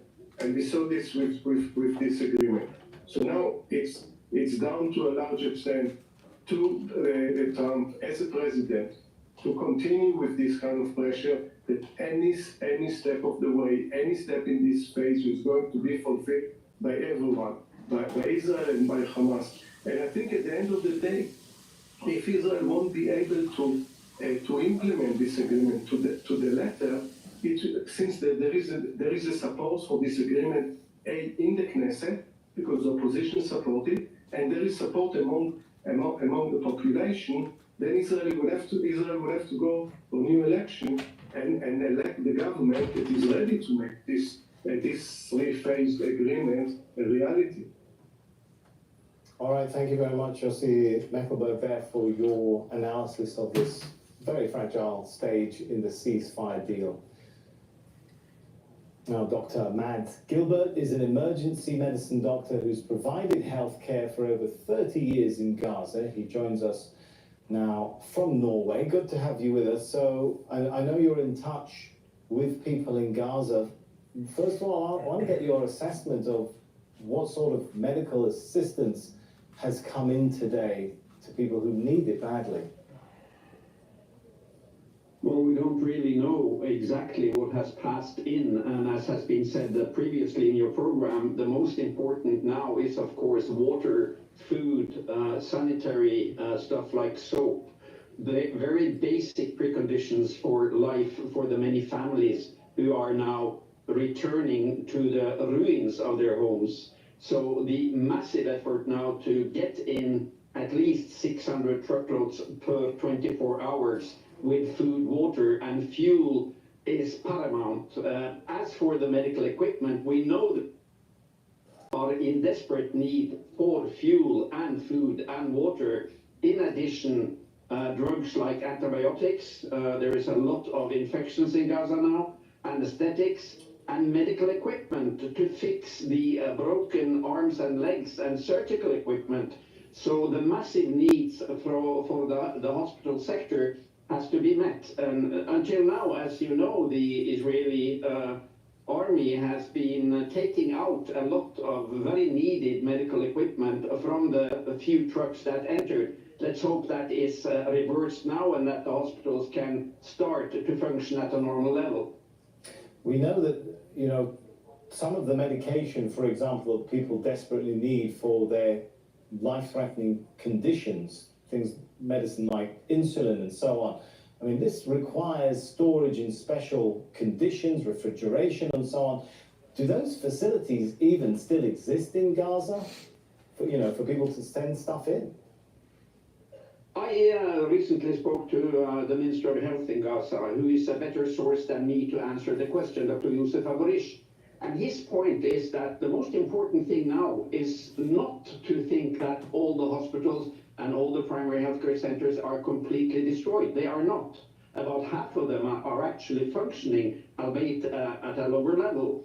but it takes very little repair and restorement of the hospitals in order to pick up these functions like the cold chains for antibiotics and for insulin and the other functions. Hospitals like Al-Aqsa and Nasser and Gaza European and Shifa and the Baptist hospitals are functioning at a lower level than normal, but it will take very little to restore Palestinian healthcare, and we need to avoid now that the international relief industry sort of take over the Palestinian control of the healthcare system. So we have to listen to their demands, their needs, and then we have to support the reconstruction of the Palestinian healthcare system under Palestinian leadership and not to make Gaza another NGO-controlled community. All right, thank you so much, Dr. Mads Gudberg there. Thank you for coming and sharing your perspective.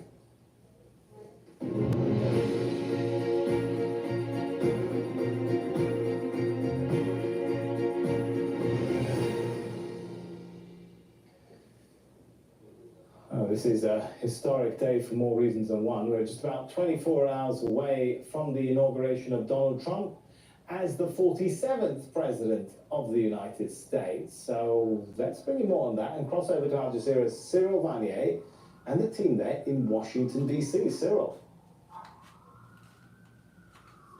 Sammy, thank you very much. Look, we're following your reporting very keenly from here, from our little corner of Washington, D.C. You see the Capitol building right behind us? That is where Donald Trump, tomorrow, in just over 24 hours, because, by the way, it's 20 minutes to 12 noon right now in D.C., and at 12 o'clock tomorrow is when Donald Trump will put his left hand on the Bible. He will take the oath of office that will be administered to him by the Chief Justice of the U.S. Supreme Court, and it is at that moment that he will become, that Joe Biden will cease to be the President of the United States, and that Donald Trump will become the 47th President of the U.S. And of course, the moment that happens is the moment that Donald Trump will really have his hands on the steering wheel of what's going on in the Middle East, where we know that the United States plays a major role. And in order to discuss that, I want to tap into the foreign policy expertise of our guests. We have Charles Cottrell on set, a senior fellow at the Council on Foreign Relations, and Anatol Lieven, who's with us, the director of the Eurasia program at the Quincy Institute for Responsible Statecraft. There were a number of crises that we had prepared to talk about, major foreign policy issues on the Trump administration's horizon. In light of everything that is happening today, we want to focus, and we have to focus on Gaza. Your thoughts, Charles, to start with you. I would note, by the way, that you were also working in the Obama National Security Council and the Clinton National Security Council. Your thoughts on everything you've seen today? Yeah, I would say I have a mix of relief and hope and worry. Relief and hope because we're seeing pictures of hostages coming home, of prisoners about to go back to their homes. People are now walking on the streets of Gaza and they're not worried about a bomb falling or a drone strike. The violence is coming to an end. And it's at least conceivable that after this tragedy, maybe some breakthrough will emerge. It's going to take time, but the landscape has changed. One can hope. Worry, because I don't know with confidence that this ceasefire will turn into a durable peace. It worries me that they harvested what they could agree on, which is this swap, but they didn't agree on the big, tough questions. Will Israel completely withdraw, or they keep a buffer zone and control of the border between Egypt and Gaza?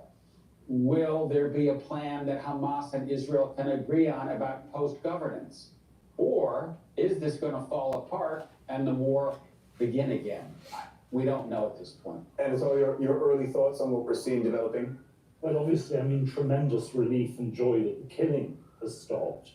But, I mean, one hears from within the Israeli government, from its more extreme elements, that they are determined, as indeed the Israeli government has also said, to achieve all the goals of their operation, including the complete destruction of Hamas. Well, that doesn't go very well with a peace settlement with Hamas. But, of course, the biggest question of all is, what will Trump's why is the West failing in logic, assuming that there's going to be peace in the Middle East when you still have Hamas, Hezbollah, and Iran? We can be moderately confident that he doesn't want a new war, but how far he will go in actually putting pressure to restrain Israel, that we just do not know. And of course, we also, as Charles has said, we don't know what will happen in Gaza itself. And if the Israelis remain, whether Hamas will refrain from attacking them. And Charles, picking up on this point that Donald Trump probably does not want a new war. It's really interesting. Why do I say this? Because Donald Trump appears belligerent. He appears bellicose. He often, in his public statements, sounds like he's about to pick a fight with half the world if they don't do exactly what he wants. But at the same time, he's also saying, I don't start wars, I end wars, and I don't send troops abroad unnecessarily. In fact, I don't send troops abroad, period, right, if I don't have to. So there's both of these. He's a bellicose, sounds bellicose rhetoric, but self-styled as a man of peace. There is this kind of contradiction to Trump in the sense that on the one hand, he is a neo-isolationist. His instincts are, let's tend our own garden. Why is he talking about taking Greenland and the Panama Canal and annexing Canada, right? Because he looks at a map, he's a real estate mogul, and he says, oh, that's nice property. What are we doing in the Middle East? What are we doing in Ukraine? What about Taiwan? And so his instincts are focused on the home front, but he can't.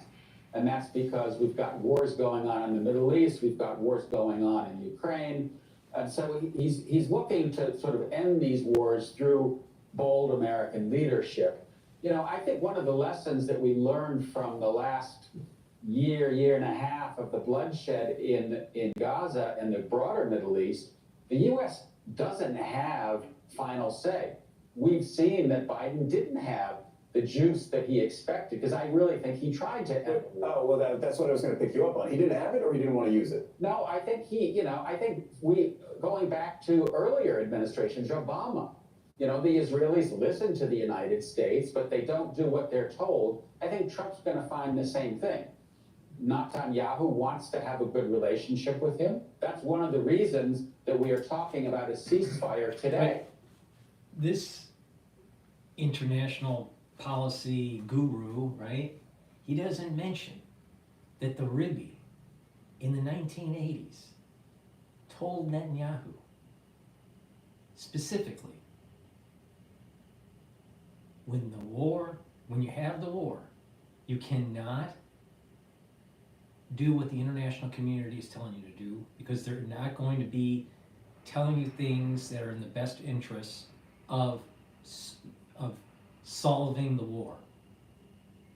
They'll only kick the can down the road. So he said, don't pay attention to the international community at the UN. He said, don't be hubris and don't be fearful. And as long as those three things are met, you will be victorious. If one of those are not met, you will fail. Now, the Rebbe told that to Netanyahu in the 1980s. And Netanyahu is taking that to heart because he failed in the 2000s and in 2016. Because they caved into pressure internationally, or they were too hubris, or they were fearful. But as long as you're not fearful, you're not hubris, and you don't pay attention to the international community, you will be victorious. That's why Netanyahu's doing it. Is because the Rebbe told him in the 1980s to do this. And he didn't follow the Rebbe in prior years when he was prime minister, and it failed. But everyone that's an international policy expert thinks they know better. But literally, Netanyahu's international policy playbook is his conversation with the Rebbe in the 1980s.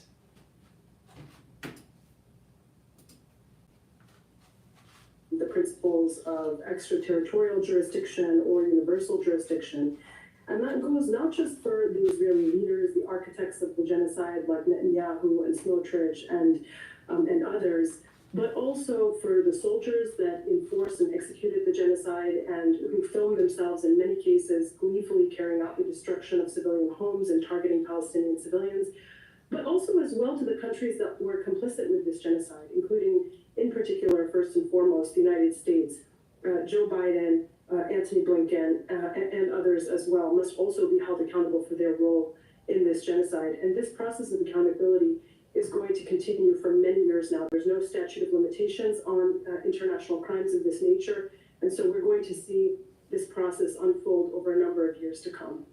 We've seen the orders issued in the course of this war from some of the top institutions of the international legal architecture saying Israel must allow investigative teams. You'll recall that order being issued in the summer, must allow investigative teams into Gaza. Are you hopeful that that might happen now? Well, I think all of this will really depend on the extent to which Israel is pressured by the international community to comply with allowing international investigators to enter Gaza and to do their work. We have seen that Israel does not comply with international law on its own, and that in all circumstances, the extent to which it's going to comply results from the extent to which others hold it accountable. And that goes not only for allowing international investigators into Gaza, but the extent to which the ceasefire itself is going to be maintained, and whether it will be maintained, or whether we're going to see after this phase ends that Israel's going to go back to dropping bombs on Gaza and continuing its destruction there. It's already destroyed over 90% of the infrastructure in Gaza. So at this point, I'm not sure what is left for it to do in terms of destruction. And I really hope that the international community will hold it to account and ensure that this ceasefire is not just a temporary one, but a permanent one, and the beginning of the end of Israel's illegal occupation. In the course of this war, we've already seen, for example, international human rights organizations like Amnesty International, like Human Rights Watch, talk about genocide. We had on November the 16th, 2023, 36 UN experts talk about genocide. Is it a matter of time before we will start to see court convictions on the grounds of genocide and ethnic cleansing? Well, I certainly think it's a matter of time before we start to see some accountability for the crimes that were committed in Gaza.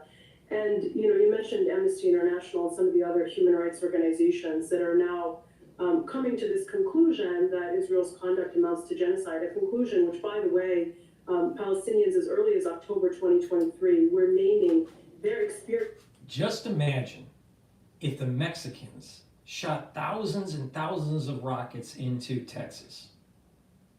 Do you think that Mexico City would be standing after? Let's just say that they did this on October 7th. The Mexican shoots missiles and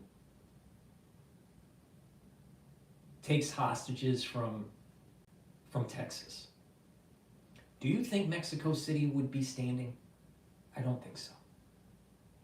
But you would have the international community saying that the Texans are committing genocide against the Mexicans.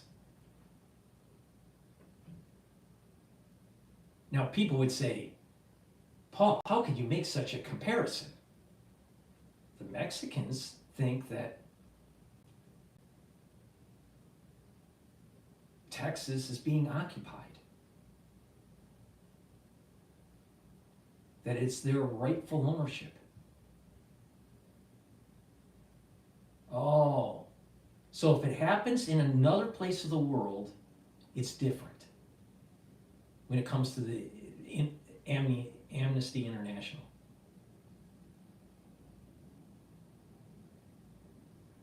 The only way for the Middle East to reach homeostasis is an all-out war. And the international community just needs to let it play out. Now, most likely, what will happen is Jacob and Ishmael will win, and that Esau loses.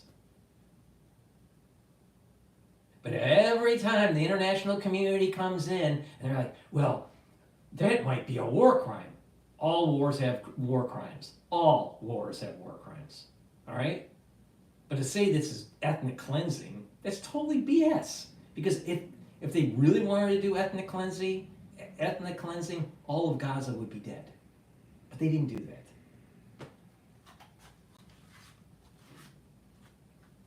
But just imagine if Mexico invaded and shot rockets and took hostages from Texas. You really think it would play out well for Mexico? Or would it be a wasteland like we're seeing in Gaza? I'm sure the Texans would level Mexico City. But you would have Amnesty International going, Texans, you're committing genocide. Yeah. Decency, listening to the complicity of the Biden administration with genocide and apartheid, with fascists and fanatics, hiding under the weirdness of See, all these international gurus, they all use the same, tropes. It's like, you know what? It's genocide and apartheid, and it's ethnic cleansing. Whenever it's against what they want. Now, if you want to look at this from a metaphysical point of view, a religious point of view, a lot of people don't want to see the temple being rebuilt. They don't want to see a greater Israel going to the borders that are mentioned in the Bible. Because you know why? Most people are secularists. Most people are non-religious. Most people don't want to be reminded that maybe their life that they're conducting is wrong. And that when you have this reboot that takes place and this energy force that comes in, don't you think that people's souls, even if they're non-religious, will start to vibrate and realize that the way they conduct their life is wrong? So there's an evil part. There's a klipa, there's a shell that's trying to protect them from this inevitable spiritual reboot. And so that klipa, that soul of the non-religious is tempted by Satan and is saying, well, you should use international policy to prevent Israel from rebooting. And in effect, you won't have to feel the negative harmonic because you're non-religious. And just blame it on the Jews. Just blame it on Israel. Just blame it on whatever. And Satan tricks the non-religious. Satan tricks the soul root of Esau to keep on fighting, to keep on preventing the reboot, because Satan dies when the reboot happens. The non-religious, if they're still alive, realize that they have to repent because of this negative harmonic that they're getting. So you think that most of these people most of these secularists that have, that are pontificating about what's going on in the Middle East, you think that they're really going to have a better life in the immediate term when the reboot happens on the Temple Mount? Or will they have some sort of epiphany that majority of their life has been naught? That the majority of their life is being led in a wrongful way, and that they would have to change their lifestyle, their religious practices. Now, different religions will reconfigure to the harmonic differently. Jewish people will reconfigure to one way. Christians will configure it to a different way. Ones of the Islamic faith will configure it to a different way. But everyone's going to be reconfiguring for the positive, to be in sync with the harmonic. But most of the secularists, most of the Hellenistic side of of mankind, of Moderna, right? Most of them are going to realize that they're living in sin. Most of them are going to have an epiphany that they have to change their ways. But let's just keep on demonizing everybody and not look from within. Because a lot of the problems that we have in the world is because of the amalgamation of the negative things that everybody is doing in the world.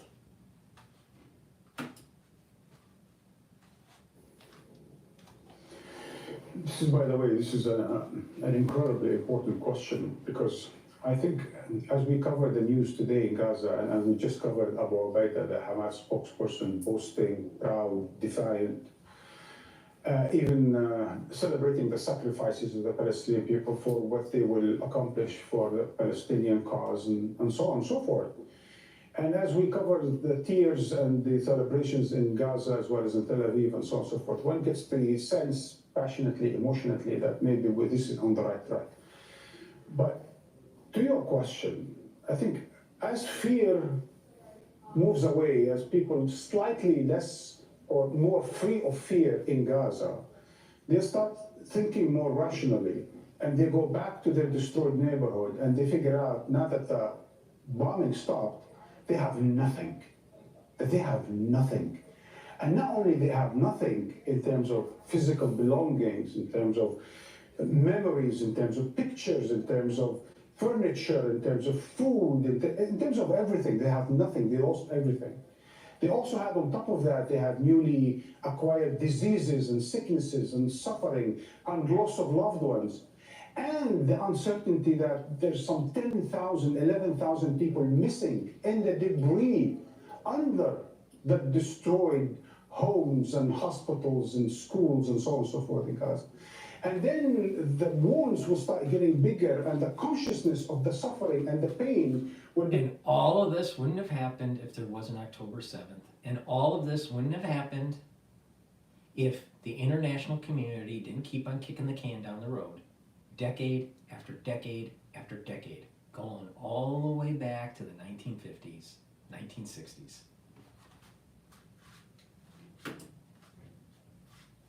As the rest of Palestine. So this is going to be a very, very difficult process. That's why sometimes we say, so far and up to the signing, this was the easy part. Now when people really become more conscious of how horrific the reality is, free of fear, but burdened with the bitter reality, it's going to be very painful to live and to watch. It's always good to talk to you, Marwan. Thanks for putting these critical moments into perspective for us. Marwan Bishara, Al Jazeera's senior political analyst there. And if you're just joining us, welcome to our special coverage of the ceasefire in Gaza. Now, in its 7th hour, 3 female captives have been reunited with their mothers in Israel. They have to count the number of hours of the ceasefire because you don't never know when it's going to collapse. Please go to my store, the-studio-reykjavik.com, and get the supplements that I take. Follow my protocol. Follow what I'm doing to help improve your health and wellness. Taking omega-3 is really important to help with your cardiovascular health. It brings down LDL levels and increases your HDL levels. When you do that, you're improving your total cholesterol and you're helping your cardiovascular health. By improving your HDL levels, you're able to soak up bad cholesterol. By lowering your LDL, you're reducing the chances of having LDL oxidized and building up plaque. So that's great. So improve your cardiovascular health, all right? You don't want a heart attack. Lots of people have cardiovascular disease in the United States. It's a big problem. Diabetes is another one that's a big problem. But you can mitigate it by proper diet, exercise, and supplementation. So please go to my store, get omega-3, take it every day, and it'll improve your cardiovascular health. Another great supplement that I have to improve your immune system is magnesium and zinc. Take this every day, drink it with filtered water, and if you're not feeling well because of the cold season, take a double dose. please go to my store, the-studio-reykjavik.com, and get the magnesium zinc, boost up your immune system. Really important to be taking all the time, and if you're not feeling well, take a double dose. Digestive enzyme complex. When we get older, once you get to about 40 plus, your pancreas doesn't work as well, all right? You need to reduce the load on your pancreas. Your pancreas creates different types of enzymes, it does lots of things, but it secretes enzymes and insulin, right? So when it's secreting these enzymes, these digestive enzymes, it's breaking up carbohydrates, lipids, and proteins. But when you get older, the pancreas doesn't work as well. But you still need to eat, right? So what you need to do is take a supplement like digestive enzyme complex. This will help to break up carbohydrates, proteins, and lipids and reduce the load on your pancreas. All right? By doing that, you're going to maintain the health of your pancreas, and you'll be able to digest and absorb those nutrients from your food. If you work out, either young or older, taking digestive enzyme complex is going to help to improve refueling your body. In addition, reducing the stress on your pancreas. So taking digestive enzyme complex is really important if you're an athlete or if you're 40 plus and you need to maintain the health of your pancreas. In addition, digestive enzyme complex has enzymes that break up glycoproteins. You remember the spike protein? Oh, guess what? You can break up spike glycoproteins with digestive enzyme complex. In addition, digestive enzyme complex has bromelain in it. Bromelain helps to break up clots. This is the reason why I told everybody 5 years ago to take digestive enzyme complex during the crisis. Break up clots and break up glycoproteins. Go to my store, the-studio-reykjavik.com, and guess what? Reduce the load on your pancreas and get healthy. Lignans. It's a powder. This helps to boost up your immune system. It brings down inflammation, and it's a strong antioxidant. This powder you mix with food, or you can mix it in a smoothie or just with filtered water. But this is a powder that you should be taking every day. It's going to help with your immune system and your endocrine system. So please go to my store. Please take this. It's really important to boost up your immune system. By having a good immune system, you're gonna be able to attack pathogens better. You're gonna be able to attack cancerous cells better. When you have a good immune system, then you're gonna age slower. All right?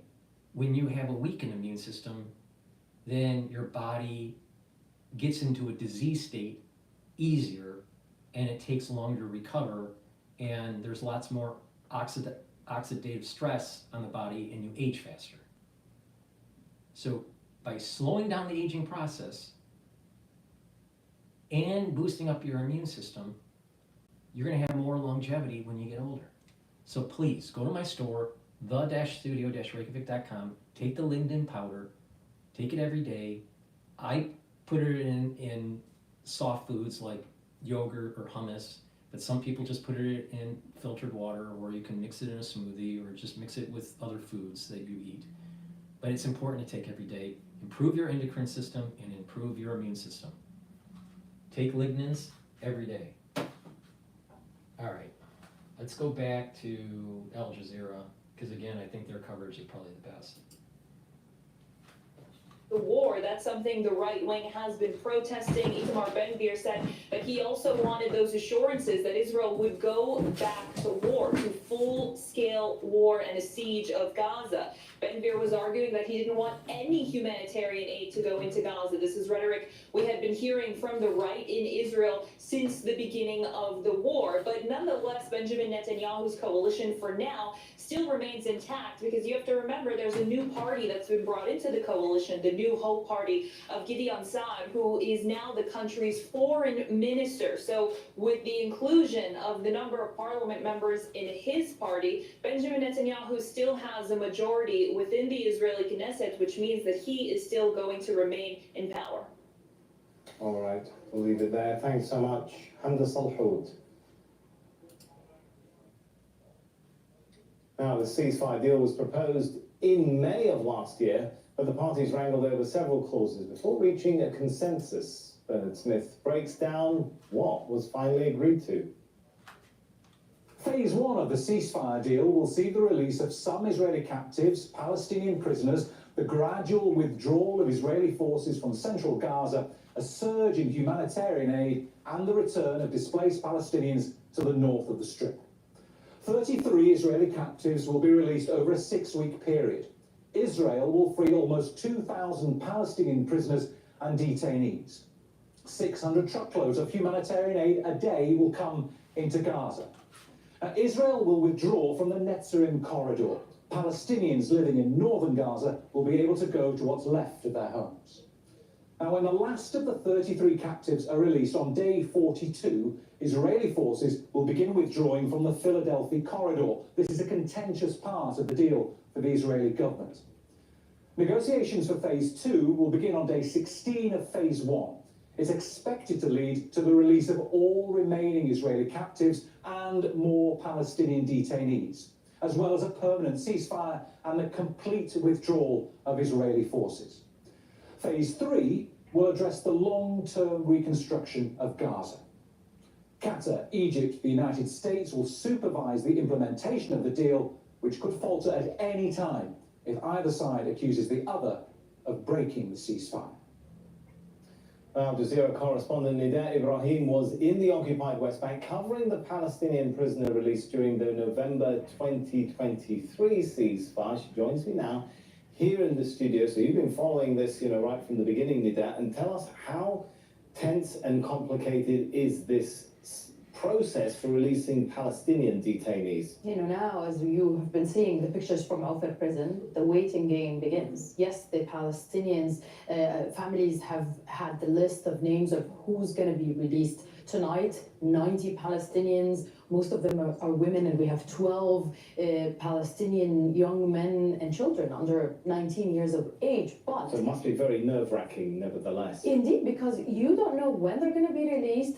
And in some of those instances that we've covered near the Al military prison, the list would be only released just an hour before the releases. So you have like a lot of tension and emotions boiling amongst families who don't know if their loved ones are going to be released or not. So we're talking about families that are not even allowed to show any celebration. We've heard today from many families there that they've received calls from the Israeli intelligence officers telling them that they cannot show any sign of joy, any signs of happiness. Remember, these are families who are welcoming their loved ones home, and they cannot show any sign. So the occupation is even telling them how to react to the release of their loved ones. And indeed, we've seen one prisoner who is expected to be released tonight, Sami Rawda Abu Ajamiyya. She's been questioned over what the Israelis said at the time, that they were showing certain joy upon her release. Remember, she has family members who are coming from all over to welcome her and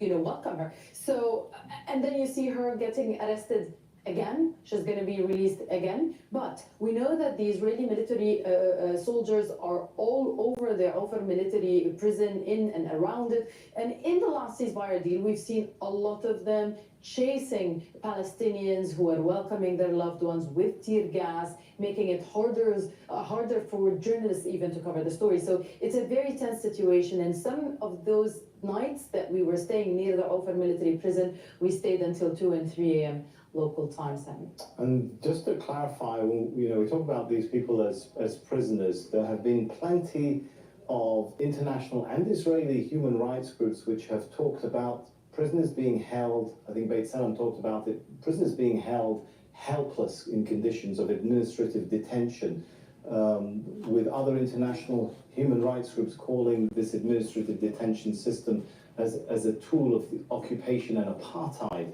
that's going on. So talk to us about the conditions and the idea of a due process that exists for these prisoners. You know, I recall specifically a prisoner who said that he spent 2 decades in jail, but the year from October the 7th until he has been released was harder than all of his 20 years in prison combined. So you are talking about a situation where prisoners did not have enough food, did not have visitation rights when it comes to their families coming and seeing them. They did not have all of the what we call as achievements of the prisoner movement across the years, to have a TV, to have a certain situation that could allow them to organize their day-to-day life. All of these were withdrawn from them, but not only that, we've seen a lot of beating and torture. And not only that, Sami, just a few hours ago, the Palestinian Prisoners Affair said that another Palestinian prisoner, this time a 22-year-old, has been pronounced dead in an Israeli jail. And we've seen many instances where the prison service would say, oh, they died, and the Palestinians say he must have died under torture and abuse. On that point, what kind of rehabilitative process is there for some of these prisoners who are being released? Assumedly, you know, many of them would be going back to Gaza, which is a devastated, obviously, scene, and some of them emerging from the sort of conditions you mentioned. And an internal UN report in March 2024 described Palestinian detainees being exposed to beatings, dog attacks, and even sexual assault. Do they get rehabilitative kind of therapy? What do they return to? Well, Sami, remember, you're talking about a nation under a military occupation, and I here must remind our viewers of a story we often talk about. It's a quote from a leading Palestinian psychiatrist, Dr. Samah Jaber, who says there is no P in PTSD. So Palestinians do not even and cannot have a post-traumatic stress disorder because they are already traumatized. They cannot go back to a place of safety where they can feel that they are okay now and safe. So speaking about the mental health is a big issue for Palestinians. The main concern now is that their loved ones do not get rearrested again. And we have been speaking to some of those Palestinian families who are undergoing the stress, who are waiting for their loved ones to be back home, and we prepared this report. Maryam Awais has 3 sons in Israeli jails. 2 are expected to be released in the ceasefire deal. Abdul Karim and his brother Hassan are both serving life terms. A prisoner swap is their only way out.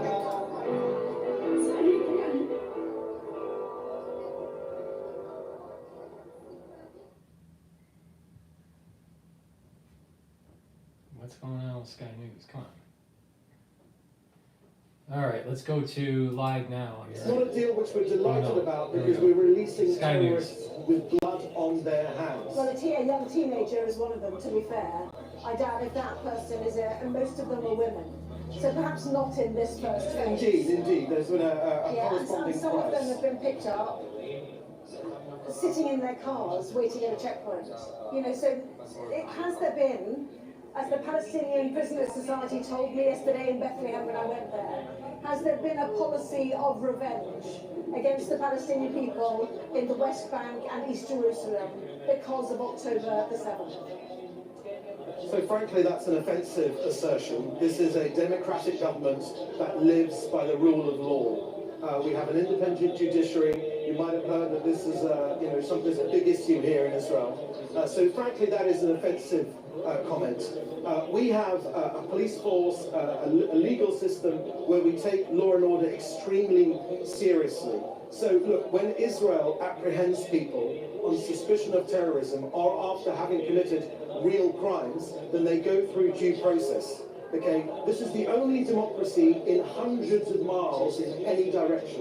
Okay, so that sort of assertion to us is absolutely not. So are you suggesting that those people who've been taken from Gaza and held, no one seems to know, have they gone through due process as well?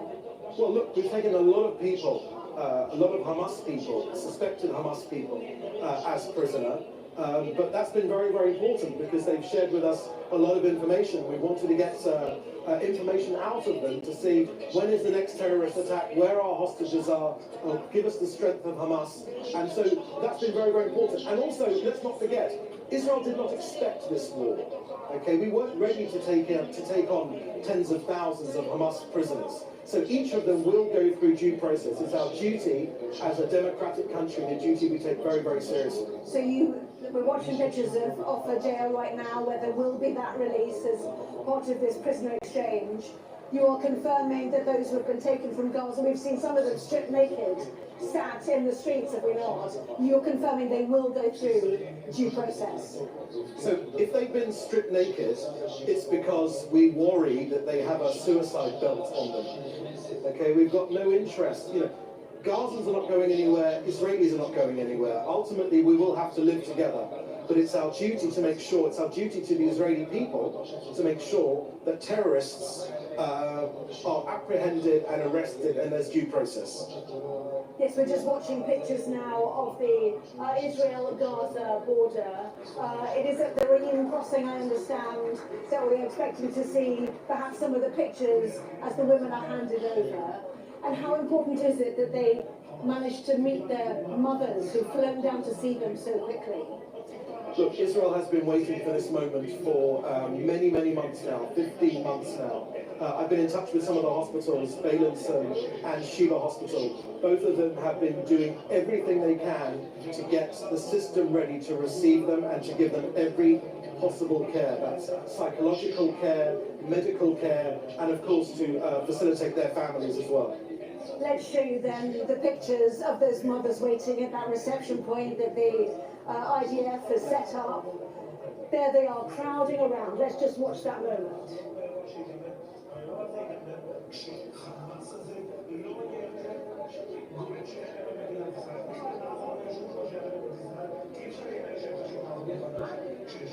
What an amazing moment for them, because what you have to understand about all the families is they do not know if their loved one is alive, and this is the first proof of life in 15 months that they finally can see that their daughters are safe and sound, as Daniel Benari put it. So incredibly emotional scenes for Israelis, excuse me. They are incredibly emotional scenes because all of us here in Israel, this is an open wound in our society.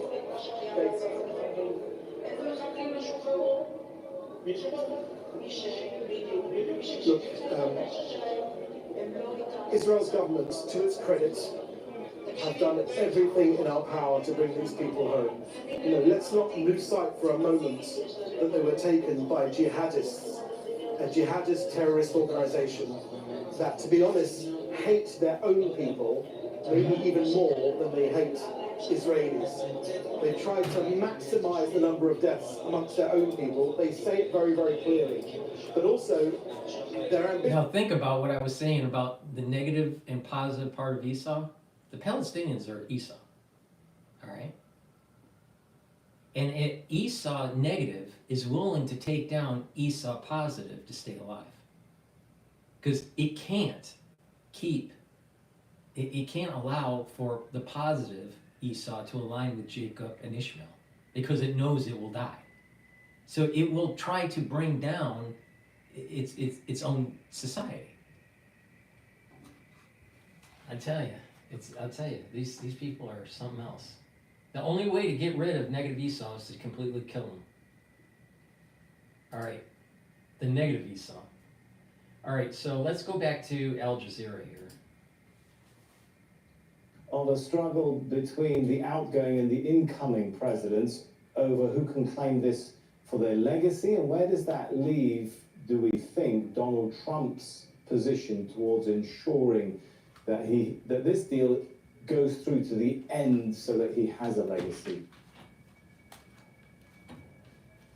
Yeah, I mean, I think it's interesting. On one level, they worked incredibly closely together, two administrations. You had Brett McGurk, who is representing President Biden, and Steve Witkoff, the envoy of President-elect Trump, involved in the negotiations that took place in Doha. But yes, who claims this for their historical legacy? And the thing that changed, in my view, was President Trump and the pressure that Mr. Witkoff, who is not a known diplomat, he was previously a businessman and property developer, the pressure that he applied on Netanyahu, pressure that comes ultimately from President Trump. But, of course, from 24 hours' time, President Trump now has this file, and we know that Prime Minister Netanyahu has warned that there may not be a phase 2 of this deal. There may just be the first 42 days, and then Israel may decide to restart the conflict. I think that puts President Trump in a difficult position. He's made it clear he wants to be a peacemaker. He relishes that role. He's talked about wanting to win the Nobel Peace Prize. And I think also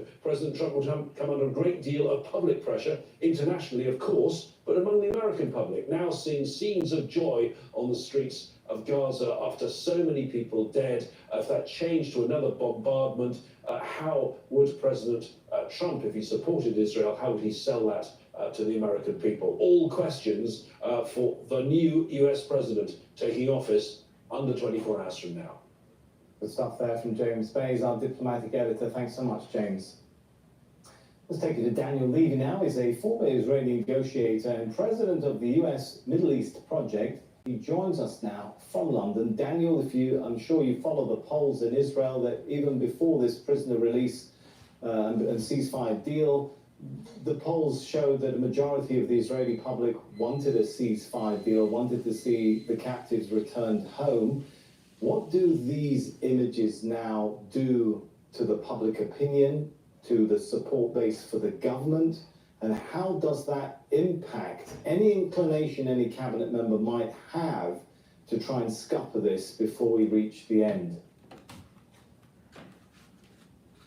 Sammy, this is an emotional day across so many spaces. I've been with your network often during these times. Can I just take one moment to acknowledge on this day the remarkable courage and bravery of your correspondents on the ground? Those of us who primarily take our news in English, who have been so reliant on Hind Khudri, Hani Mahmoud, Tariq Abu Azum and others, including those who have lost their lives. And I think it's very appropriate to pay tribute to them today. Now, Israel... Thank you, Daniel, for acknowledging that. Thank you. I'm sure they'll be grateful.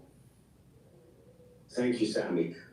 We're in the very first hours of the families being reunited. And of course, this is hope for the people in Gaza, for the Palestinian prisoners being released. I think Al Jazeera is a good source to get data points because it is an English version of the news in the Middle East. But to say that they're not biased, guess what? They are. But it's an important data point.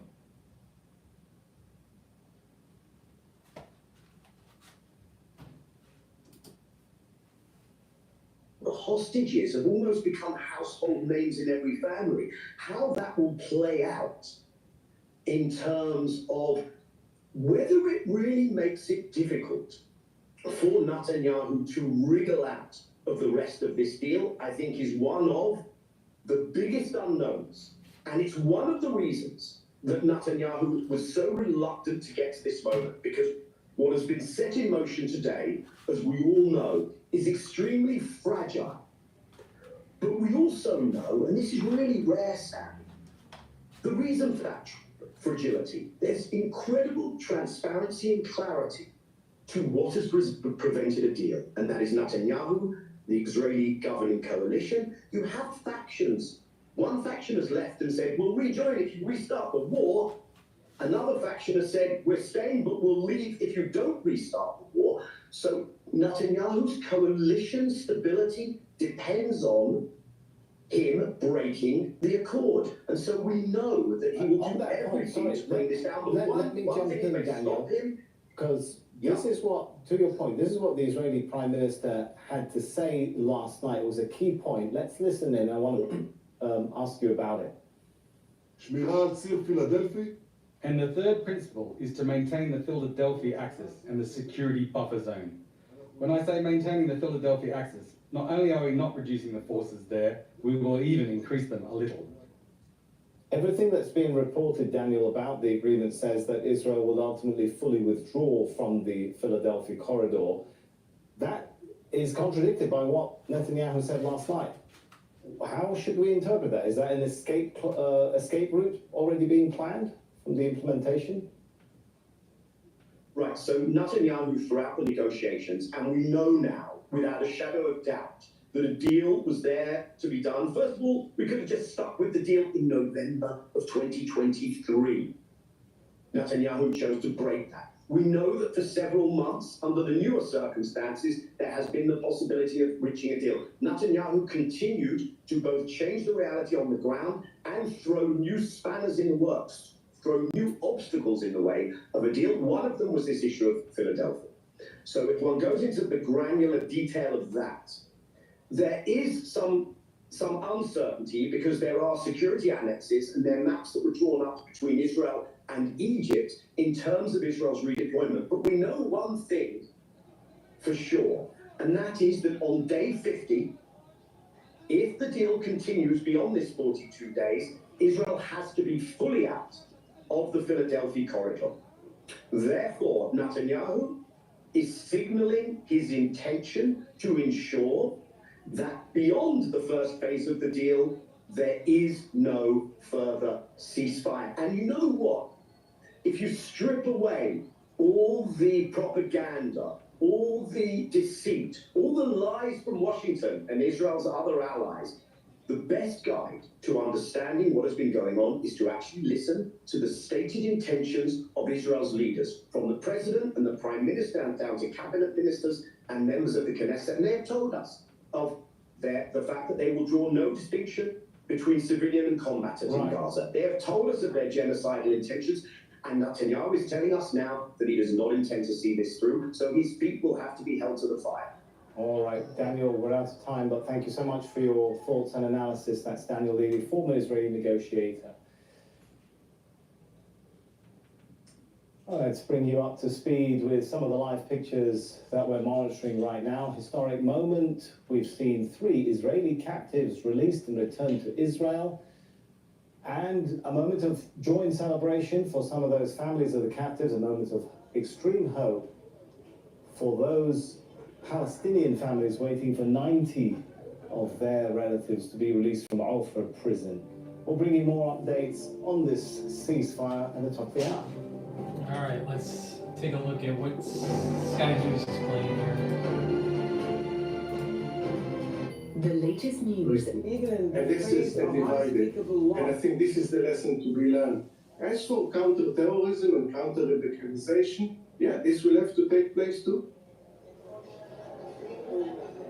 Well, we know that the outgoing US Secretary of State Antony Blinken revealed earlier this week his blueprint for the future, which he will hand over to the incoming Trump administration, one of which was that the Palestinian Authority would govern Gaza. Obviously, for Israel, Hamas is unacceptable in... This war is going to continue, trust me. Please go to my store, the-studio-reykjavik.com, and get the turmeric. Turmeric is an antioxidant, so it's soaking up free radicals, but it also brings down inflammation that's important for your immune system and for your cardiovascular system. And ashwagandha root controls your cortisol levels and your blood glucose levels. So if you stack them together, you're bringing down inflammation and you're improving your cardiovascular health and helping with your immune system. Taking turmeric and ashwagandha is one of the 3 pillars of slowing down the aging process. The first pillar is neutralizing pathogens with structural nanosilvers. The second pillar is to bring down inflammation with turmeric and ashwagandha and lignans. And the third pillar is to soak up free radicals with C60, which is a very strong antioxidant. Those 3 together, those pillars together, is the core to boosting up your immune system and slowing down the aging process. And then you add stuff to that, stack other things to supercharge it. So please, go to my store, the-studio-reykjavik.com, and get the turmeric and the ashwagandha. Take them together to help with your cardiovascular health and your immune system. And when you do that, and you're keeping that inflammation down, you're slowing down the aging process too. Now, as we get older, we atrophy with our muscles, so it's important to take Myotrol. Myotrol will help to build muscle and to maintain muscle mass and improve the health of your mitochondria, so you'll have more ATP. You can use Myotrol as a workout supplement when you're older or when you're younger. Let's say you're an athlete, taking Myotrol will help you build muscle, and it stacks really well with Gladiator barley. So please go to my store, the-studio-reykjavik.com, and get the Myotrol to help build muscle and maintain muscle mass. That's important for people that are athletes and ones that are getting older, 40 plus. C60, very strong antioxidant. You can get it in avocado oil, MCT coconut oil, or extra virgin olive oil. C60 is a molecule that's suspended in a oil. You take a teaspoon a day, you take it every day, and it'll soak up free radicals. It's very potent, and what will happen is that your energy levels will go up, your mitochondrial health will go up, your less stress on the cells will perform better, your tissues will perform better, your glands will perform better, your endocrine system will perform better, your immune system will perform better. So soaking up those free radicals are really important to boost up the immune system and slow down the aging process. So please go to my store, get the C60 either in avocado oil, MCT coconut oil, or extra virgin olive oil. You can get it in a 2 ounce, a 4 ounce, or an 8 ounce configuration. It's very important, and again, this is the third pillar to the protocol. Please go to my store and get the C60 and take it every day. Take a teaspoon of it every day. Really important to soak up those free radicals. And if you're not feeling well, you know what? When you're sick, you know, you're producing more free radicals. So you want to soak those up. In addition, soaking up free radicals on a regular basis will help with your cardiovascular, because by reducing the free radicals, it's reducing the chances of LDL being oxidized. So stacking C60 with supplements that reduce your LDL is really beneficial. So if you stack this with omega-3 or olive leaf extract, it's really powerful, because you're bringing down the free radicals and you're bringing down the LDL, so you're reducing the chances of building up plaque. So it helps with your cardiovascular health. So please pay attention to what I'm saying. Take C60 every day. It's part of the third pillar of my protocol. And lastly, collagen powder. All right, the collagen peptide powder has a big scooper in here. You take it every day. This is about a month's supply, and it has a great amino acid profile. This is very important for your joints, your bones, your skin, your hair, your nails, your ligaments, your tendons. All right, so it's really important to take every day. And this is one of the components that's in my skincare anti-aging box, beginners or advanced. So get the anti-aging beginners or advanced box to improve your skin health, but taking the collagen separately is fine. In addition, you can mix this with filtered water, or mix it in hummus or yogurt. Some people mix it with milk. Some people just mix it with food. But the idea is it's a powder. You take it every day. This is about a month's supply. So please go to my store, the-studio-reykjavik.com, and get this very high quality collagen. All right, let's go back to Sky News here.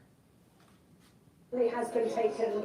Yossi Metalberg from Chatham House, thank you very much indeed for your time. Well, we'll certainly keep an eye on those pictures from off the prison in the West Bank, but let's just show you another photograph that we have received rather, of Emily Damari alongside her mother Mandy, holding up her hand to her brother and his family. And as you can quite clearly see, Emily sustained damage to her hand. We certainly know that she was shot in the hand on the 7th of October. So after 15 months, that injury is still quite clear to see. Questions perhaps about the treatment that she received or the quality of the care that she was given. Let's get reaction then from Alistair Bunkle, who joins me now. Smiling and the reaction of her family. You know, they've got their hands, you know, across their face, watching her injury there. Yeah, it looks freshly bandaged. She would have been given immediate medical care, as they all would have done, as soon as they reached Israeli-controlled territory.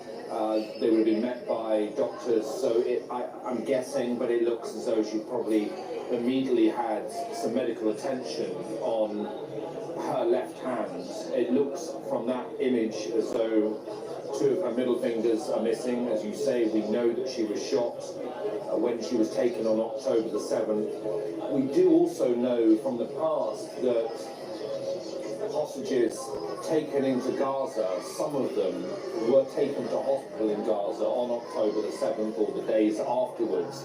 So it looks like she might have had some degree, we don't know how much, maybe limited, some medical care in Gaza as well. But, you know, Emily Damari, that's a sort of slightly bittersweet photo, isn't it? She's looking happy. Hey, look, she's slightly styling it out, but obviously the injuries that she sustained when she was taken on that day when so many people didn't survive, and many of those that were taken into Gaza, who are still in Gaza, we know went in with injuries. Many of them were shot when they went in. Some of them, like I think of Hirsch Goldberg Poland, who lost his arm when he was taken on October the 7th, but Emily Damari there, in that still of a FaceTime video that she's having with her family, showing her bandaged left hand and what appears to be two of her middle fingers missing from it.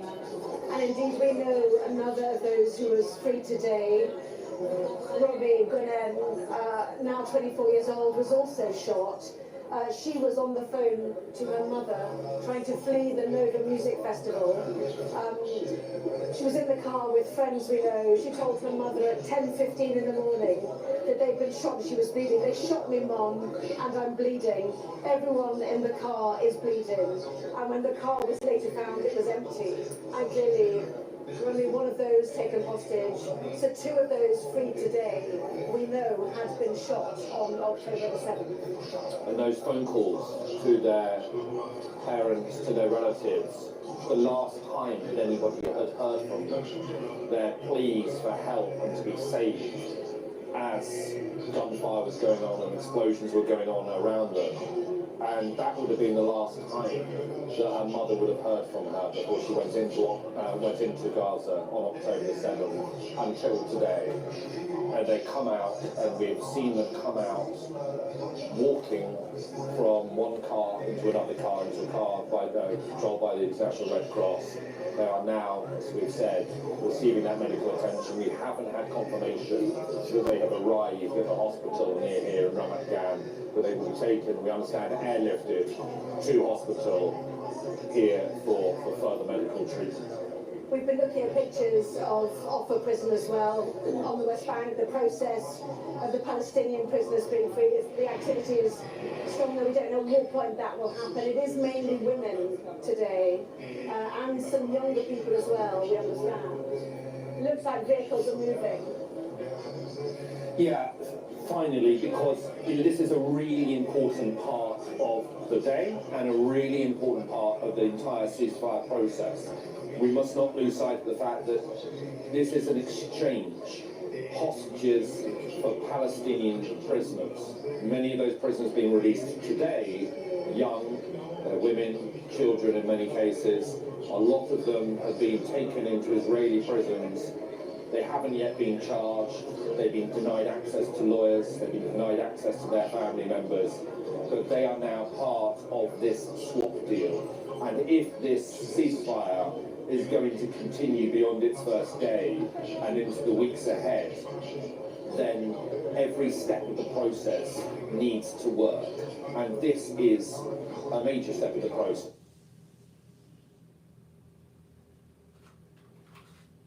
Why did they end? Why did this stream end here? I don't understand. Found you. I'm not released in the next swap in 7 days' time, but we do know that the identity of the prisoners being released today, some of them will go back to the West Bank, some of them, I think 15, are heading home to East Jerusalem, and they're being escorted by the Israeli prison service. We know that. I want to see it. Let's see. Let me jump to France 24. Those with Robinhood Gold can enjoy a 3% IRA match. Tremendous.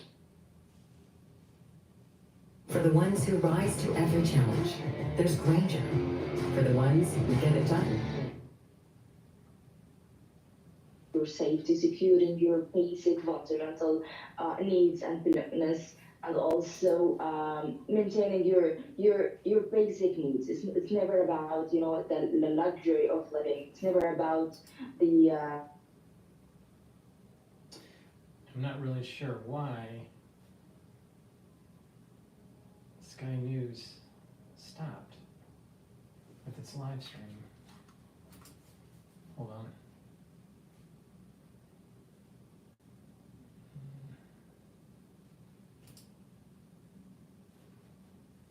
Were given the figures yesterday, in fact, while we were at the Palestinian Prisoners Society. 735 freed. You're looking at more pictures, Alistair? Well, there's tears going up in here where they are showing live Israeli television, and we are watching on the big screen a Red Cross Land Cruiser, and emerging from it,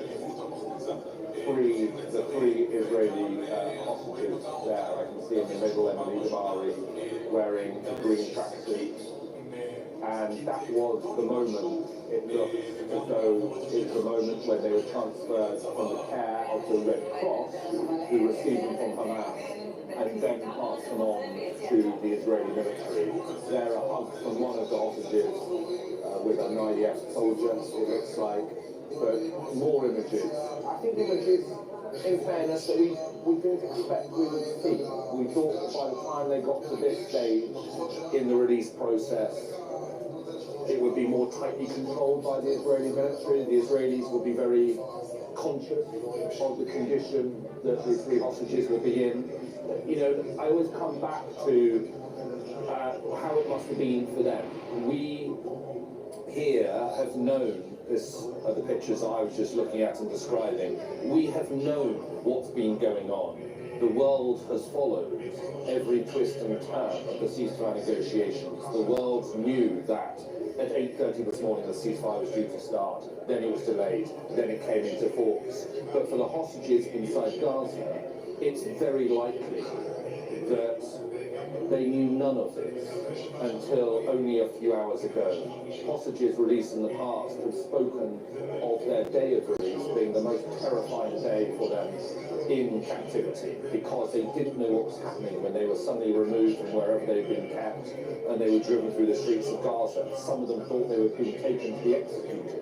They had no awareness of what was going on, and so it must have been incredibly overwhelming, that moment of realization for the three young women that they were going. But we're supposed to believe that Hamas is humane when they don't even say to the hostages that are going to be released, you know, not to worry, we're transporting you for release. Yeah, Hamas is not humane. Stop kidding yourself. The only way to deal with Hamas is to kill them all. Please go to my store, the-studio-reykjavik.com, and get the NAC. NAC helps to boost up your glutathione levels. I've added this to my stack to boost up my glutathione levels. It's another way to soak up free radicals, really important. NAC also helps to detoxify your liver and your kidney, especially if you take acetaminophen, and NAC helps with anxiety. So please go to my store, the-studio-reykjavik.com, and get NAC, add it to your stack, like I have, to soak up free radicals on a different pathway. This is synergistic with C60. Another very important dual-purpose supplement that I have is olive leaf extract. Olive leaf extract should be taken every day to help improve your immune system and your cardiovascular health. It brings down inflammation and also lowers LDL levels and increases your HDL levels. So take olive leaf extract, improve your cardiovascular health, and improve your immune system. It's very important to detoxify your body. Now, some people detoxify their body once or twice a year. Others detoxify their body on a regular basis throughout the year. It's called maintenance. So zeolite is something you should be taking to detoxify your body. You can take it once or twice a year, as a detox protocol, or take it throughout the year. This zeolite you can take every day, all right?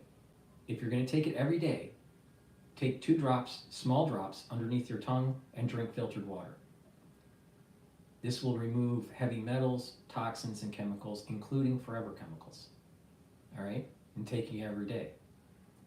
If you're gonna detoxify your body once or twice a year, then what you should do is take about 4 small drops underneath your tongue, 4 or 5 small drops, drink filtered water, and do that each day until the bottle's done, and do that once or twice a year.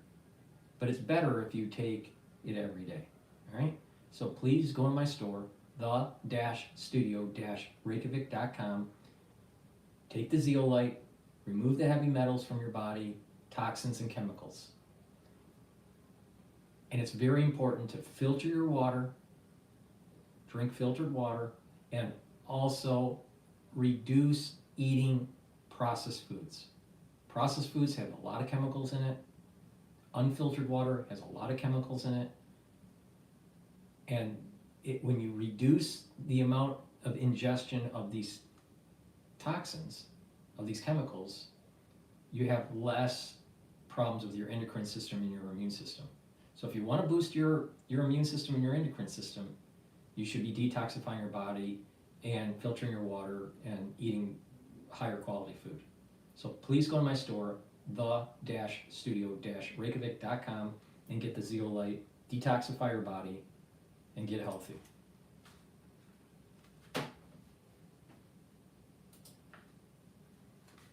That has to be managed very carefully indeed. At the hospital, they lay on everything that they want.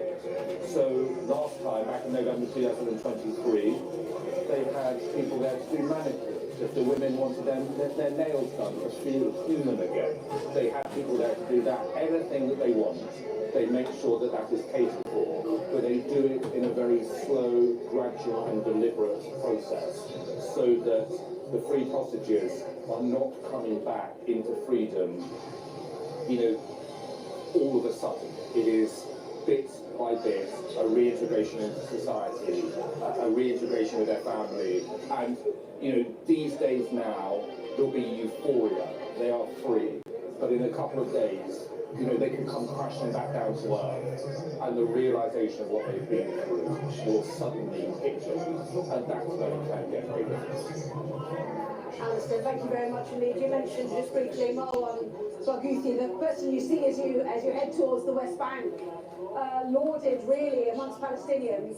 The Palestinian Prisoner Society seemed quite confident he might be freed in phase 2, but very high profile, very high value as part of any hostage swap. Certainly, we'll keep an eye on the later phases of this as we watch these pictures of Raim in Israel. We know that the hostages have been taken there. They will be flown away by helicopter to come not far from here to Sheba Hospital. In the meantime, we've heard from President Joe Biden today, the outgoing US president, just one evening still for him as US president. He's talked about the fact that today the guns have gone silent. So let's get a reaction from our correspondent, David Blevins, who joins us now from Washington, D.C. David, what did he say? What was his reaction to what we're seeing here in Israel and Gaza? Well, President Biden is in South Carolina today, a place of enormous significance for him personally. It's where he won the primary, which propelled him to the White House. But he is spending his final day as occupant of the White House, marking what he described as the culmination of the most difficult negotiation of his 50-year political career. He said they had managed to get to this point without the wider war in the Middle East, which many people had predicted. He spoke about it falling to the next administration to ensure that the deal is now fully implemented, and spoke about the need for perseverance, about having a belief in diplomacy backed by deterrence, so perhaps offering a little bit of advice in the process to the man who will be President of the United States by this time tomorrow, Donald J. Trump. In a short, unscheduled statement on his way to church in South Carolina, the President reminded us that, of course, it was his administration which put forward the deal, which is becoming a reality today. They proposed that way back in May of last year. But again, he spoke about this unprecedented level of cooperation between the outgoing administration and the incoming administration. We know that Joe Biden's Middle East envoy, Brett McGurk, has been in the region for months and months trying to get to this point. We also know that he's been joined in recent weeks by Steve Witkoff. Think about it. If that ceasefire took place in May, Israel wouldn't have been able to demolish Hamas as much as it has. Biden's policy of kicking the can down the road would have made things worse. But he's trying to take credit because he's saying this ceasefire was the same as the one that was proposed in May. But a lot has happened between May and now. Now think about it. Hamas has been degraded radically. Many of the tunnel systems have been destroyed. Hezbollah has been demolished. And the fall of Syria. Do you think that the Northern Front would have happened if the ceasefire took place in May? Probably not. So let's stop giving some sort of adulation to Biden on proposing a ceasefire that was premature. I'll tell you, these liberals are fucking idiots. Completely fucking idiots. It's about timing. It's not about a policy per se, it's about timing. You could have a great policy that's not implemented at the correct time and it's a failure. Or the policy would be, or it could be a failure all the way through. But to try to pat yourself on the back, President Biden, on a peace deal that you tried to push in May, thank God it didn't go through. You know why? Because Esau wouldn't have been degraded as much on the battlefield. And this is the problem with the ultra-liberals. This is the problem with the Democratic Party. This is the problem with the ones that align themselves with Esau. And that is, you don't realize that what you are doing has a downstream effect that is negative for the world at large. And this is why the international community with their Westphalian bullshit is never going to work in the Middle East.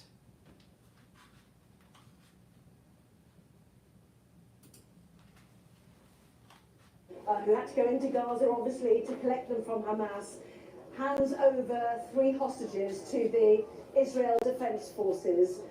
As you can see, they are chatting. There's a hug, a big, big hug to welcome those hostages.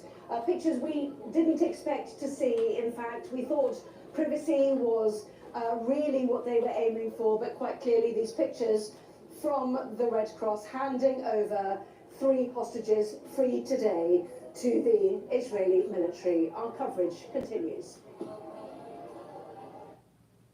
There's always more to the news than a headline. We want to discover, to delve a little deeper, to find out what's really All right, let me go to commercial because Sky News is in commercial right now. Please go to my store, the-studio-reykjavik.com, and get these 2 supplements. They're very important to take together to help with your cardiovascular health and your bone health. D3 helps to absorb calcium. It's a gene expression cofactor for your cells, really important, and it will help to get cells to go into apoptosis if they are infected. That was the reason why it was so important to take during the cold season and during the crisis in 2020. In addition, vitamin D3 stacks with vitamin K2 and K7. Vitamin K2 and K7 will help with your bones and your cardiovascular health. All right? Now, of course, by taking D3 and K2 together, you're going to be able to soak up calcium, you do some resistance training, and you'll be able to build more bone density. But you got to do it every day, or most days, right? And you got to do it over a long period of time, like 5 years, because it takes that much time to remodel the matrix in your bones, okay? In addition, vitamin D3, K2 will also help to reduce plaque. All right, when you couple it with other supplements like C60, turmeric, ashwagandha, omega-3, nattokinase, all right? When you do that, you're with D3 and K2, you're kind of pulling out the calcium that has a tendency to build up around oxidized LDL and foam cells, all right? So please take my advice, take D3 and K2 together, do some resistance training, and build more bone density, really important when you get older, because there's many people that get older, they stop lifting weights when they're in their 40s or 50s, and by the time they're in their 60s or 70s, they fall, they break their hip, and boom, three weeks later, they're dead, all right? So you don't want to be in that category. You want strong bones, nice bone density, but it takes many years to be able to build up that density because your bones remodel, all right? And as you get older, you're more osteoclasts than osteoblasts. And osteoclasts eat up bone, osteoblasts deposits bone. So when you're soaking up the calcium and you're doing some resistance training, you're stimulating more osteoblasts. And over time, you're going to start remodeling the matrix and having more bone density. Really important, okay? So please go to my store, the-studio-reykjavik.com, get the vitamin K2 and get the vitamin D3, use them together, take calcium supplements or drink milk, right? And do resistance training. And you do that for 5 years, you're gonna have stronger bones, guaranteed. Nattokinase is another supplement you should be taking to help with your cardiovascular health. Nattokinase will help to bring down LDL levels, increase your HDL levels, and break up clots because it's fibrinolytic. I've added this to my stack. Please go to my store, the-studio-reykjavik.com. Get the nattokinase. It stacks really well with the D3 and the K2 and the omega-3. NAD Plus is another supplement that I've added to my stack. Why? It boosts up your energy levels, helps with the health of your mitochondria. It repairs DNA damage in your cells, in your nucleus, and in your mitochondria. And NAD Plus helps to protect your neurons. When you get older, you need as many supplements as you can take and stimulate your brain as much as you can, and do balancing exercises and do some muscle training to stimulate your neurons. Really important. And taking supplements to protect those neurons, the peripheral and the central nervous system neurons. NAD plus will help you with that. So please, take the NAD plus, improve your neural health. Ubiquinol, the highest bioavailable CoQ10 that you can get. I have a very high quality supplement on my store. I've been taking ubiquinol for a very long time, all right? And what it does is it's an antioxidant, so it's soaking up free radicals. It stacks well with C60. It also helps with the mitochondrial health, and it'll boost up your energy levels. Really important, because if you have low energy levels, your endocrine system doesn't work. If you have low energy levels, your immune system doesn't work. And if you have low energy levels, you just don't move around and you start to atrophy. So energy levels, more ATP is extremely important for anti-aging. Extremely important. This will help to boost up those energy levels. Stacks well with NAD+, stacks well with NAC, stacks well with C60, stacks well with resveratrol.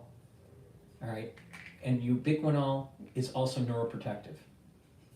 And like I said, as you get older, you need to protect your neurons. You need to do balancing exercises. You need to be doing stretching exercises. You need to be doing some weight training. And when you do that, you're activating your nervous system.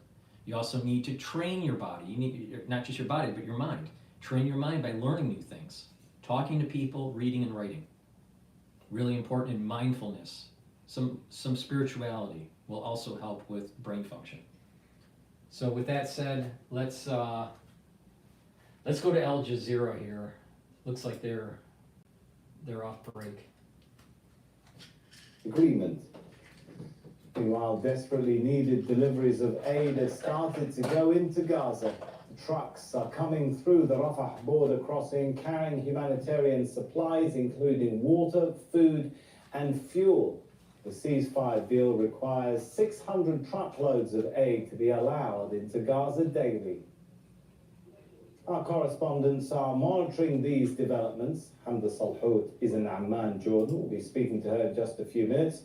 But first, let's go to Tariq Abu Azoum. He's in Khan Yunis in Gaza. Tariq, first of all, let's start with the release of these 3 Israeli captives. And we saw there those pictures of suddenly Hamas fighters emerge. Things seem to go quite organized and smooth after 15 years of bombing. Tell us what happened on the ground.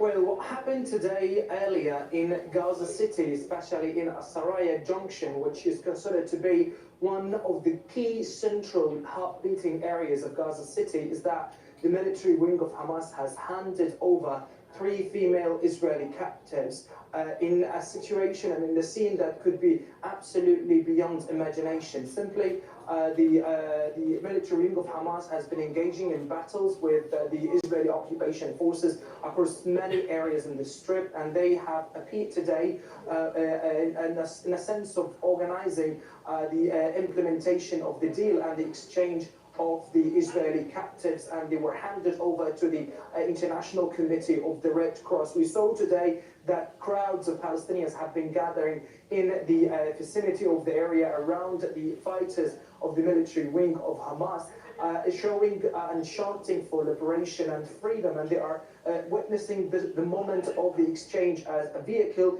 that has been quite full of the military fighters have handed over today those 3 female captives to the Palestinian to the International Committee of the Red Cross, and then later the ICRC has transferred them to the Israeli side, who later have transferred them to the family. So apparently, despite the significant blows that the military wing of Hamas has endured, they appear today as an organized force on the ground, which could have further signs in the foreseeable future that they are still existing as a military force, despite the Israeli claims that they managed to degrade their military capabilities and eradicate their military governance of the territory.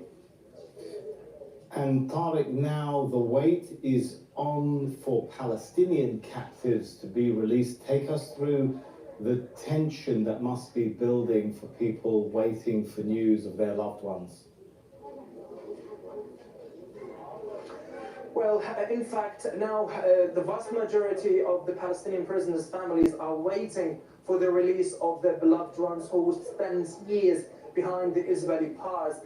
We understand that the vast majority of families have received notifications about the release of their beloved ones, and now they are waiting for the Israeli side to hand the Palestinian prisoners to the International Committee of the Red Cross later, to be sent to the areas that have been agreed upon by regional mediators and by both parts of the conflict. But it's absolutely more growing sentiment of cautious waiting, as they're waiting for this moment for more than 15 months, and they also understand that the cost of their freedom was absolutely significant. We are talking about thousands of Palestinians being killed, and thousands also of people have been injured. And now the Israeli captives who were released today will be exchanged with 90 Palestinian prisoners who are expected to be released today, and we are still in fact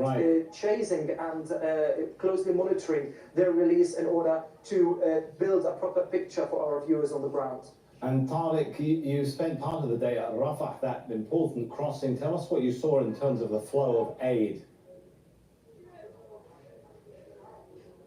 Yes, we were touring between different areas in Rafah, and we saw a constant flow of humanitarian aid. Trucks to the Gaza Strip. They have entered the Gaza Strip throughout two main crossing points, and they are Rafah and Karm Abu Salam crossing. We saw different trucks loaded with gas, fuel, and also life-saving and much-needed humanitarian assistance, such as food, water, and medical supplies for the UNICEF and the WFP that absolutely are planned to be distributed later for displaced families and for Palestinians' barely functional hospitals. Now, based on the terms of the agreement, at least 600 trucks are expected to access Gaza during the days of agreement and the deal, and this is expected to match a part of the immense needs of Gaza's population. All right, let's thank Tariq Abu Azoum there for reporting to us from right across Gaza today. Thanks so much. Let's take this now to Hamda Salhoud. She's in Amman because Israel has banned Al Jazeera from operating within the country. And Hamda, first of all, understand the Prime Minister has been, at least, I'm not sure if speaking is the right word, or appearing in videos. What's been coming out of that appearance? Well, the Israeli Prime Minister spoke to the person in the Israeli military who is overseeing all of the captives' release and operations. And he briefed the Prime Minister about the well-being of the captives, additionally saying that they were crossing into Israeli territory. The Israeli Prime Minister relaying a message to him saying to tell those captives who have been released that the state of Israel is with them and will provide them with everything they need, but that additionally all of the captives will be released. This is one of the goals of Israel's war. Netanyahu says it's part of his mission, and he says that the primary thing that this deal will ensure is the release of the captives.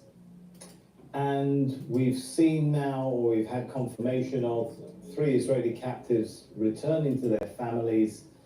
Tell us what the reaction has been from the families of captives. Certainly positive reaction, of course, and a sigh of relief, especially among the thousands of Israelis who were watching live. Daniel Hagari, the military spokesperson, announced that the 3 captives were now in Israeli hands, but the family members are saying that it cannot stop here after phase 1, that is, when only 33 captives would be released. They say that the deal needs to be seen through all 3 phases so that the 97, now 94 captives still in Gaza can be released as part of the deal. The Israeli military released images of the former captives crossing into Israeli territory in vehicles and then being handed over to Israeli forces. An initial identification check and initial medical exam before they will be flown to Sheba Hospital in central Israel to be reunited with their families. But the mothers of all 3 captives were at that military base where the captives were received, and they are saying that it is time for the rest of the captives to come back to Israel, not just the ones that were released today. All right, good reporting there too. Thanks so much, Hamda Salhoud, keeping an eye on that situation from the perspective of what's happening in Israel.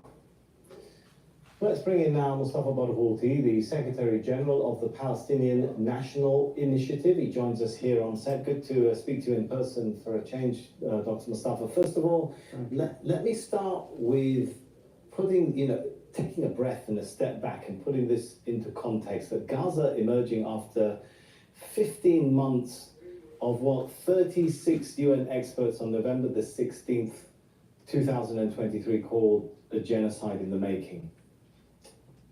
What happens now? Who runs Gaza? Even if this deal holds together, what kind of administration emerges? And you have experience in Palestinian administrations. What's your take on that? I think, first of all, the devastation is beyond description. We're talking about almost 90% destruction of all homes in the north of Gaza, and at least 80% in the rest of Gaza. So the challenge is huge. And the fact that we have lost approximately, I would say, 170,000 people between those who were killed and those who were injured, that leaves a very huge scar. The only solution is national unity. And the best solution is a very clear formula that we agreed about in Beijing, in the Beijing Agreement, which says that a national consensus government should be formed immediately. But that hasn't happened, has it? And that's not part of this deal. So there is no, the Israeli clarity here. It cannot be part of this deal because that's a matter that doesn't concern the Israelis in any way. It concerns us. There is no alternative to that. Any other formula, like drinking... Is there a process going on for that? Well, there is pressure going in that direction. We are talking about it, we are demanding it, we're speaking about it in the media, and the agreement is there, and it was signed by all the 14 Palestinian parties. There is no alternative to that, except de facto administration that will continue, because you can't leave the place for chaos. It's very dangerous. So who coordinates, assuming we get to phase 3, of course, assuming we get to phase 3 of this deal, who coordinates with the international community for what phase 3 talks about in terms of reconstruction? Who deals with the incoming of money and we need a body that has international legitimacy, that has legitimacy in the region, and that is capable of organizing and supporting the process of reconstruction. But that means there is no alternative to what I'm saying, that we need unity. And Hamas told us very clearly, they don't want to be the government, they don't want to be in the government, but they want a government that they can accept. And that's what we all agree about, a government that can cooperate with everybody. Right. And it would not be just a national consensus government forever. We're talking about interim stage, till we have the right to have free democratic elections, and a right we have been deprived from for more than 19 years, for 20 years practically. One wonders if we're going to get to that stage, given to what we've heard from the Israeli Prime Minister. Let's just remind ourselves, Mustafa and the viewers, and let's listen into what Benjamin Netanyahu had to say. And the third principle is to maintain the Philadelphia axis and the security buffer zone. When I say maintaining the Philadelphia axis, not only are we not reducing the forces there, we will even increase them a little. So when you hear the Israeli Prime Minister there saying that we're not withdrawing forces from Philadelphia, in fact, we're going to increase our forces in the Philadelphia corridor. He talked about Netzarim, he talked about not withdrawing from the buffer areas. I mean, all of that. But that's not what the agreement says. Well, that's my point, though. I mean, do you see a situation emerging here where maybe phase 1 will go through and then Israel will not complete withdrawals and the deal collapses? That risk is there, and that's a very big risk that we have to stand up to. But I think the same objective factors that forced Netanyahu to accept this deal are still there. First of all, he will face even an increasing pressure from families of Israeli captives, demanding that the full release has to happen and that this agreement should be implemented completely and fully. Then he has, of course, the most decisive factor here is Trump, who has forced him practically to accept this deal. Well, we had this deal ready back in July, actually back even in May. May the 31st. Yes, and it was the fault of President Biden, not just Netanyahu, that this deal did not go through. And Biden did not tell the truth when he claimed that it was the Palestinians who were obstructing. It was Netanyahu who obstructed the deal. So now, of course, it also depends on Trump whether he will also exercise pressure on Netanyahu to proceed. Right. And I think he should, because otherwise we will go back to the square number one. The lives of all Israeli prisoners would be completely in vain. Just remember, like I said, if the ceasefire deal happened earlier, the gains on the battlefield for the Israelis would not have happened. And Hezbollah and Hamas would not be as degraded. Please go to my store, the-studio-reykjavik.com. I have 3 new supplements that are on my store, the-studio-reykjavik.com, that you should be taking to help you lose weight, gain muscle, get healthy. All right, it's a great way to do it. All right, and you can take them together or separately. It's up to you. Boomer Boost is a powder. You get a big scooper, you take it every day. All right, you mix it with soft foods or with filtered water or with milk, or do kind of like a smoothie, mix it with food, take it every day. All right, this has 68 different nutrients. I can't read them all because it's too large to read in the video. Go to my website and take a look at the label. What this will do is it's going to help with your cardiovascular system. It's going to help you have more energy, increase your metabolism, help with your brain function, help build muscle. When you take this, after the 3rd day, you're going to start feeling that you got a lot more energy. Okay? That's really important because, like what I said, you need lots of ATP for other bodily systems to work properly, right? And you get lots of different nutrients, so this is like a superfood. You take it in the morning or in the afternoon as a meal, all right? You mix it in a shake or mix it with soft foods. What I do is I mix it with the hummus, right? So, you'll start to lose weight. Now, you can take it separately or you can take it with the barley. It's up to you. Now, if you take it with the barley, I built up a box on my store called Longevity Boost Box. And you get the Boomer Boost and your choice of heirloom barley or gladiator barley. And it's at a discount. So if you're going to take the Boomer Boost with the barley, it's cheaper for you to get the Longevity Boost Box on my store, the-studio-reykjavik.com, and also use discount 5 and you get $5 off on top of that. And if you use discount 5 on any order, you get $5 off. But I've created it where I want you to get healthy. All right, it's the beginning of the year. This is a great way to do it. You can lose weight by doing this.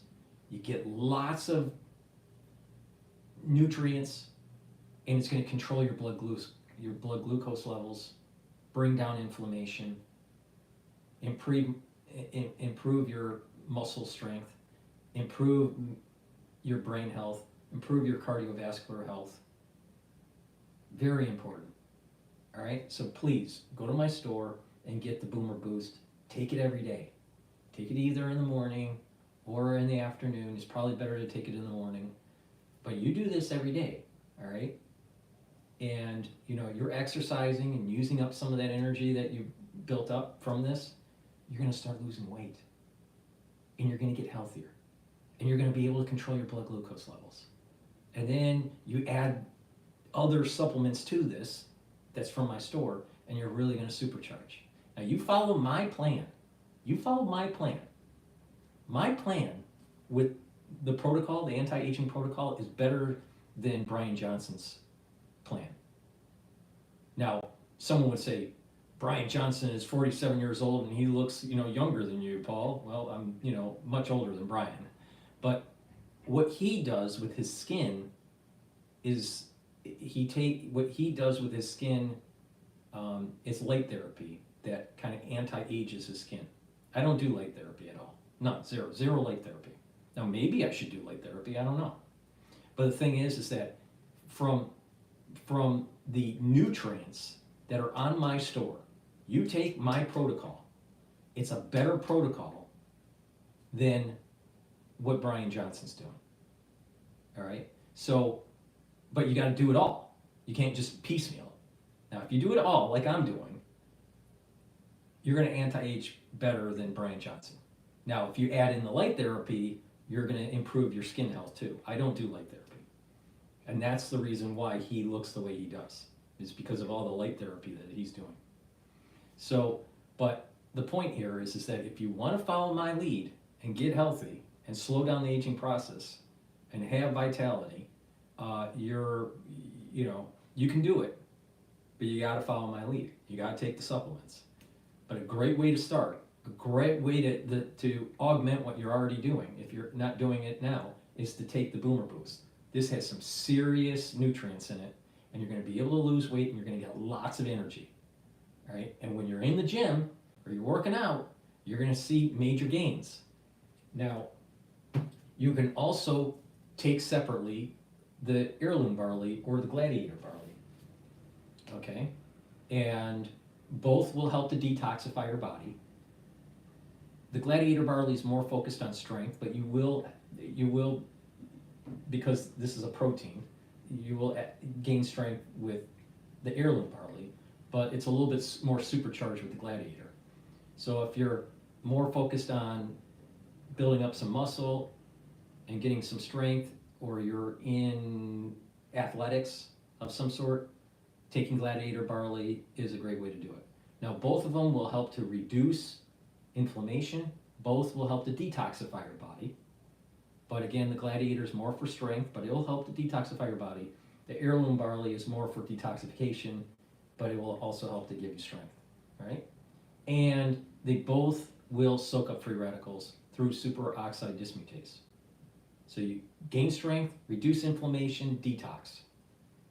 So take a few, a couple or a few little scoops of the heirloom barley or the gladiator barley, mix it with a soft food, or mix it with filtered water or a smoothie, and that's a meal, all right? But it works really well when you stack it with the Boomer Boost and take it together. That's the right way to do it, and you really control your A1C levels, and you lose weight. So if you really want to get in shape, you want to get, healthy, you want to feel good and have the energy and slow down the aging process, do this, all right?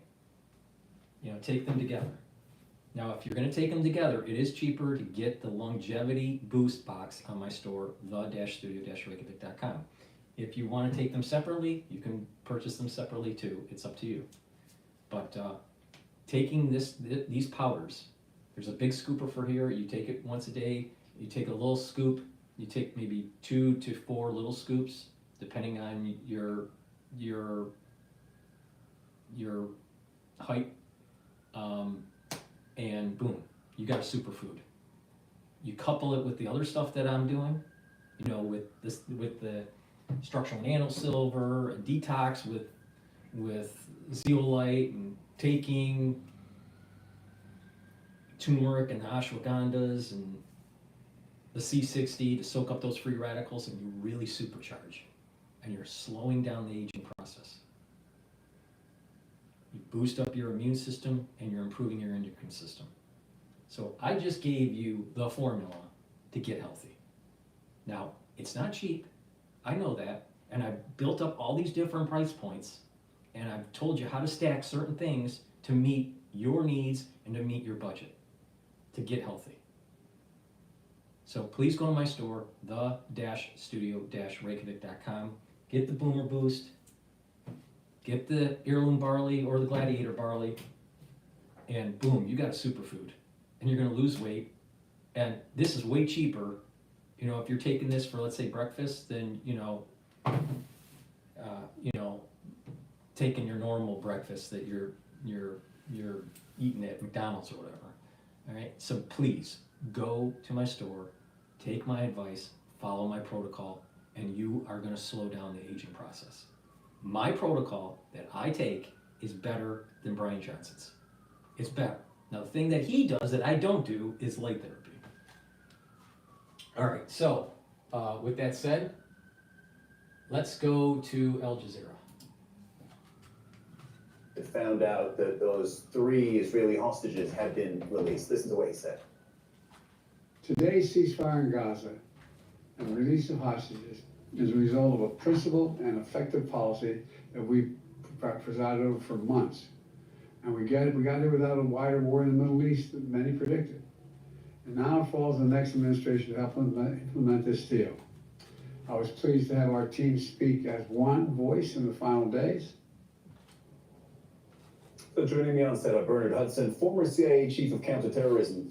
And what that means is exactly what it says on the box. You oversaw all aspects of the CIA's efforts in the global war on terrorism. This was in the 2016-2017 years, so we'll talk about that in just a moment. Marco Vincenzino is also with us. It's great to see you in person. I normally talk to you from Doha. You're a global strategy advisor focusing on the Middle East and global geopolitics. What are you seeing, Bernard, given your extensive CIA and counterterrorism experience? We just want your thoughts on everything that you've seen today. So one, it's a remarkably positive development, as fragile as it may be. The opportunity to find, at least get a status update and return some of the hostages who've been missing for 15, 16 months now. The real challenge for security services in a situation like this is making sure that nothing surprising in a bad way happens that derails the ceasefire that we're currently in. What is the CIA's involvement? Does the CIA have any involvement in what we're seeing now? So generally speaking, for terrorism-related incidents and hostage events in Israel, the West Bank, or Gaza, Israel, which is a close ally of U.S. security services, takes the lead on those. The American security services would support them, but the Israelis would be in the lead. You know why I ask is because there are U.S. nationals among the hostages, and Joe Biden has said we want the Americans out.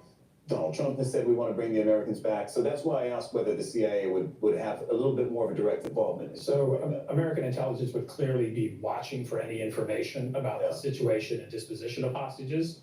You use the best resources available, and Israel has impressive counterterrorism capabilities, impressive intelligence capabilities. The Americans would work very carefully with the Israelis, but would defer to them for events on the ground near their borders. So Israeli intelligence and the Israeli military and the Israeli apparatus in general handles it. Americans are sort of standing back. They're involved. They're meaningfully involved, but they would probably defer to the Israelis on most operational matters. Okay. I have a question for you on negotiating this kind of deal in just a moment, specifically as relates to Steve Witkoff. But let's bring in Marco. What are you seeing today, and how likely do you think this actually is the beginning of the end of the war? So we're living this sustained history. Decades, as often it takes, decades and nothing happens. And then you have weeks when decades happens. We're living in historic times, particularly in the Middle East and many parts of the world. In my opinion, if you look at this ceasefire, obviously it's very fragile, in a very fragile region, and in a broader world that's very fragile and fragmented. So the question is one optimistic? We saw people express cautious optimism. That's what many diplomatically, at least, are saying in rhetoric. Many behind the scenes remain very pessimistic, but I think it's important to realize to be realistic. And I'm talking about a raw realism. And the question is that with Trump coming into power, will he declare, this is a diplomatic victory that he can claim, but will he claim a diplomatic victory, secure the release of the U.S. citizens, and move on? That's one way of thinking of it. Another possible question is, will he remain engaged, and at what diplomatic cost? So he has to make an assessment. Obviously, he has the war in Ukraine. For him, it's the top of the priority list, together with the relationship with China, tense relationships with China. So I think for this he's got to ask himself a question. If he really wants to expand the Abraham Accords, i.e. getting that grand bargain with Saudi Arabia. So by the way, that's Arab countries that have signed normalization deals with Israel. That means they recognize Israel, they can start trading with Israel instead of Israel being a pariah. So Israel has a peace treaty with Egypt, Jordan, and now thanks to dates back decades. If he wants to expand and to include Saudi Arabia and other players, he's going to have to inject and invest a fair amount of diplomatic capital. But if he can achieve something, that's another major feather in his cap as part of a broader legacy. Just before we go back to this, the broader picture of the region, I brought in Steve Witkoff, who is Donald Trump's regional Mideast envoy. And so even before Donald Trump became president, he's been involved the last few weeks, since early January, in this hostage negotiation deal. He went to Doha. He went to Israel, met with Prime Minister Benjamin Netanyahu. He was physically present in the negotiations. The Qataris have told us as much.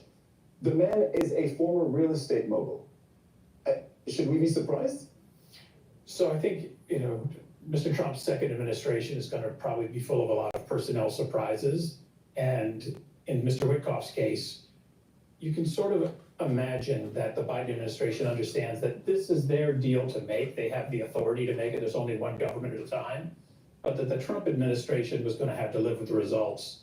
So I believe they made a smart decision to bring in somebody trusted by Donald Trump to be meaningfully involved in the process so that there's no drop in the negotiations, especially given that American hostages are among the missing. All right, but this was not what I mean is this man, Stephen Witkoff, was not a hostage negotiator, was not a career diplomat. And surprisingly, by all accounts, has been a meaningfully positive player in this.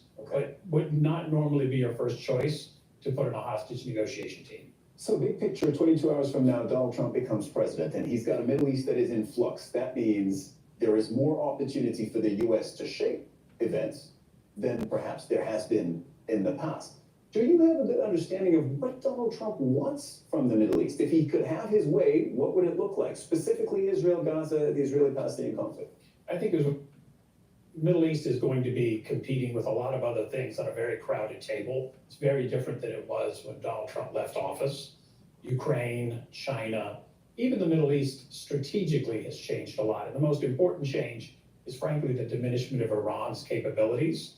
So when Donald Trump left office, Iran was still, a negotiated, reduced ability to get nuclear weapons, but it had many proxy forces in the region that were quite capable.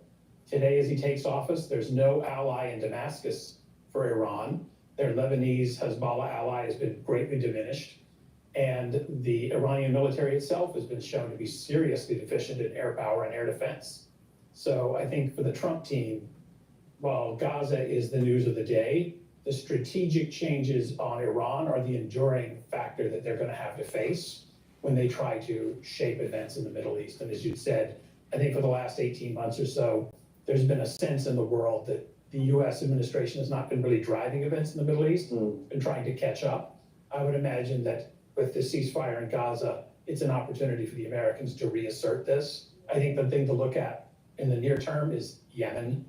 I suspect Donald Trump will not appreciate having the U.S. Navy in a military standoff at sea with a tribal militia from Yemen, which is where we are right now. And as early as today, there was a missile shot at a U.S. ship in the Red Sea. If that happens tomorrow, we'll be in a different situation with that in the Red Sea than we are now. Marco, I'm hearing from that two big question marks on Yemen, yes, and on Iran, which is possibly, I think, a much bigger issue even than Yemen and the Houthis firing at ships in the Red Sea. Do you think that Donald Trump's looking at this moment as an opportunity to reconfigure the relationship with Iran? I don't know if that means a war. I don't know if that means a negotiation. Like you said, he inherits, when he left office in January of 2021, it's a far different world than the world that he inherits now. I mean, that's clear. So for him, it's about striking a deal, but a deal that can be effective and it can be historic. Now, Iran is down in the region, but it's not out. Its affiliates in Yemen cause a lot of damage for global trade and stability. All the trade going through the Red Sea into the Indian Ocean. It's 2 more weeks for ships to go basically around Africa instead of going through the Red Sea, which means increased costs, increased insurance costs, ultimately also increased costs for customers. And it also makes him look bad if he doesn't do something about it. An image is that he wants to create that or restore a perception of strength. And having, like you said, the Houthis in Yemen, it's very much, it damages that perception. He's constantly throughout the campaign talking about making America great again. That's not just domestically, but restoring deterrence internationally, fear and respect for America. And when you have the Houthis doing what they're doing, that's a sticking point. So I think, yes, he'll do what he thinks is necessary in order to try to at least manage the situation there, downgrade them as much as possible. But go to your question about Iran specifically, remember, with North Korea, he was thinking out of the box. He had a few summits with the North Korean leader. Okay, maybe it didn't lead to much afterwards, the results, but it demonstrates that he has that ability to think beyond the box and to defy expectations and defy mainstream thinking. So to think that a grand bargain with Iran can be possible, with Trump thinking out of the box, yes, I think so. There is a chance there for something.